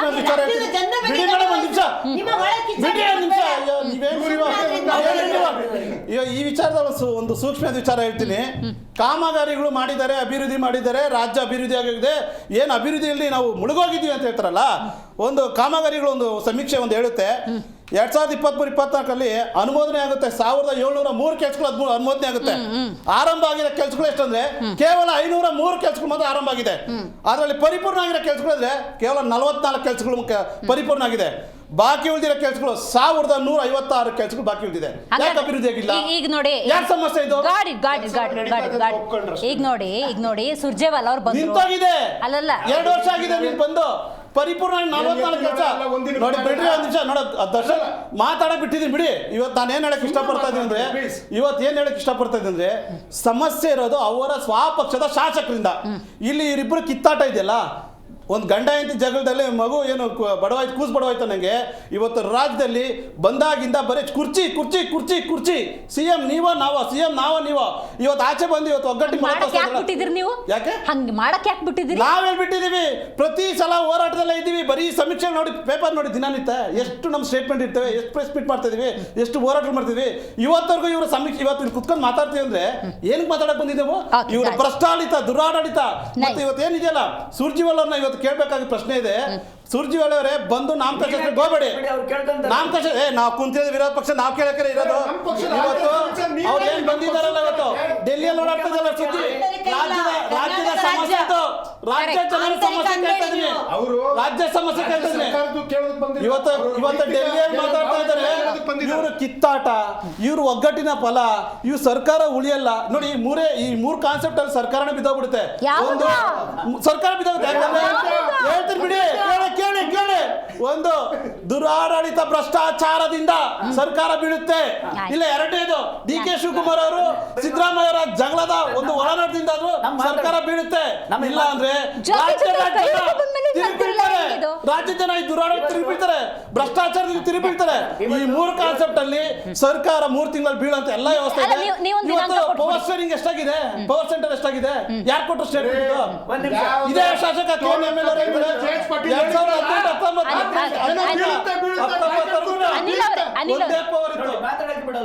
ಅನಿಲ್ ಅವರು ನೋಡಿ ಮೇಡಮ್, ಇವತ್ತು ಇಡೀ ರಾಜ್ಯದಲ್ಲಿ ಆಡಳಿತ ಪಕ್ಷ ಆಗಿರ್ಲಿ ವಿರೋಧ ಪಕ್ಷ ಆಗಿರ್ಲಿ ಯಾರು ಜನರ ಪರವಾಗಿ ಮಾತಾಡ್ತಾರೆ? ಇಡೀ ರಾಜ್ಯದಲ್ಲಿ ಮಾಧ್ಯಮಗಳು ಮಾತ್ರ ಬೆಳಿಗ್ಗೆ ಪತ್ರಿಕೆ ತೆಗೆದ್ರೆ ಗೊತ್ತಾಗುತ್ತೆ ಯಾರು ಎಷ್ಟೆಷ್ಟು ಭ್ರಷ್ಟಾಚಾರ ಮಾಡಿದ್ದಾರೆ, ಏನ್ ಮಾಡಿದ್ದಾರೆ ಅಂತ. ಅದನ್ನ ಹಿಡ್ಕೊಂಡು ಬಿಜೆಪಿ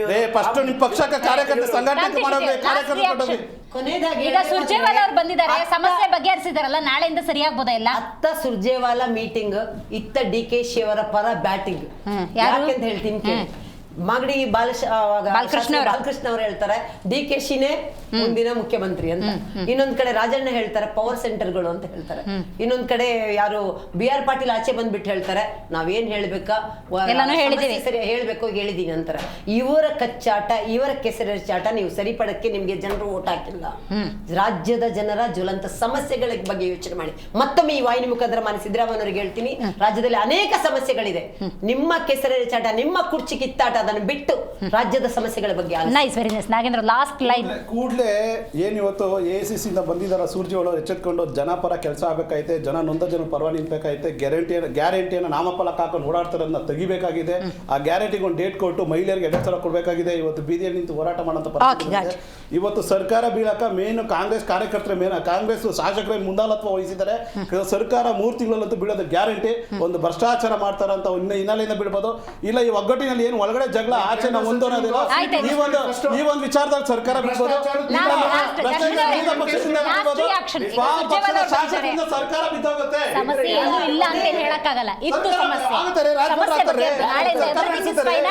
ಕುಮಾರಸ್ವಾಮಿ ಸಾಹೇಬ್ರ ಅದ್ರಲ್ಲಿ ಒಂದೇ ಒಂದು ಶಂಕುಸ್ಥಾಪನೆ ನರೇಂದ್ರ ಮೋದಿ ಅವ್ರು ಮಾಡಿಲ್ಲ. ಒಂದು IIT, ಒಂದು ಏನು ಇಲ್ಲ, ಬರೀ ವಾಟ್ಸ್ಆಪ್ ಪಬ್ಲಿಸಿಟಿ, ದರ್ಶನ್ ಅವರು, Facebook publicity. ಆರ್ಥಿಕ ದಿವಾಳಿಯಾದ ಸರ್ಕಾರ. ನಾಗೇಂದ್ರ ಅವರು, ಅನಿಲ್ ಅವರು ಕಾರ್ಯಕ್ರಮದಲ್ಲಿ ಭಾಗಿಯಾಗಿದ್ದಕ್ಕಾಗಿ ಧನ್ಯವಾದಗಳು. ಕರ್ನಾಟಕ ಕಾಂಗ್ರೆಸ್ನ ಜ್ವಲಂತ ಸಮಸ್ಯೆ ಆಗ್ಬಿಟ್ಟಿತ್ತು, ಆಂತರಿಕ ಸಮಸ್ಯೆ. ಬಿ ಆರ್ ಪಾಟೀಲ್, ರಾಜು ಕಾಗೆ, ಬೇಳೂರು ಗೋಪಾಲ್ ಕೃಷ್ಣ, ಹೀಗೆ ಹಲವು ಜನ ಬಹಿರಂಗವಾಗಿ ಸ್ಟೇಟ್ಮೆಂಟನ್ನು ಕೊಟ್ಟರು. ಆ ಕಡೆಯಿಂದ ಸುರ್ಜೇವಾಲಾ ಕೂಡ ಬಂದರು. ಏನೋ ಮಾತುಕತೆ 1 to 1 ನಡೆಸಿದಾರಂತೆ, ಸಮಸ್ಯೆಯನ್ನು ಬಗೆಹರಿಸ್ತಾರಂತೆ. ನಮ್ಮ ಬೇಡಿಕೆ ಇಷ್ಟೇ, ನಿಮ್ಮ ಆಂತರಿಕ ಕಲಹದಲ್ಲಿ ರಾಜ್ಯದ ಜನರನ್ನು ಬಡಪಾಯಿಗಳನ್ನಾಗಿ ಮಾಡಬೇಡಿ. ಬೆಲೆ ಏರಿಕೆಯಿಂದ ತತ್ತರಿಸೋಗಿದ್ದಾರೆ, ಸಮಸ್ಯೆ ಬಗೆಹರಿಸ್ಕೊಂಡು ಆಡಳಿತದ ಬಗ್ಗೆ ಗಮನ ಹರಿಸಿ, ಅಭಿವೃದ್ಧಿಯತ್ತ ಗಮನ ಹರಿಸಿ, ರಾಜ್ಯದ ಜನತೆಯ ಸಮಸ್ಯೆಗೆ ಸೂಕ್ತ ಪರಿಹಾರವನ್ನು ಕೊಡುವಂಥ ನಿಟ್ಟಿನಲ್ಲಿ ನಿಮ್ಮ ಕಾರ್ಯಗಳಿರಲಿ ಅಂತ ಹೇಳ್ತೀವಿ. ಇವತ್ತಿನ ಕಾರ್ಯಕ್ರಮವನ್ನು ಮುಗಿಸೋಣ. ನೋಡ್ತಾರೆ ಜಿ ಕನ್ನಡ ನ್ಯೂಸ್, ಸತ್ಯವೇ ಸುದ್ದಿಯ ಜೀವಾಳ.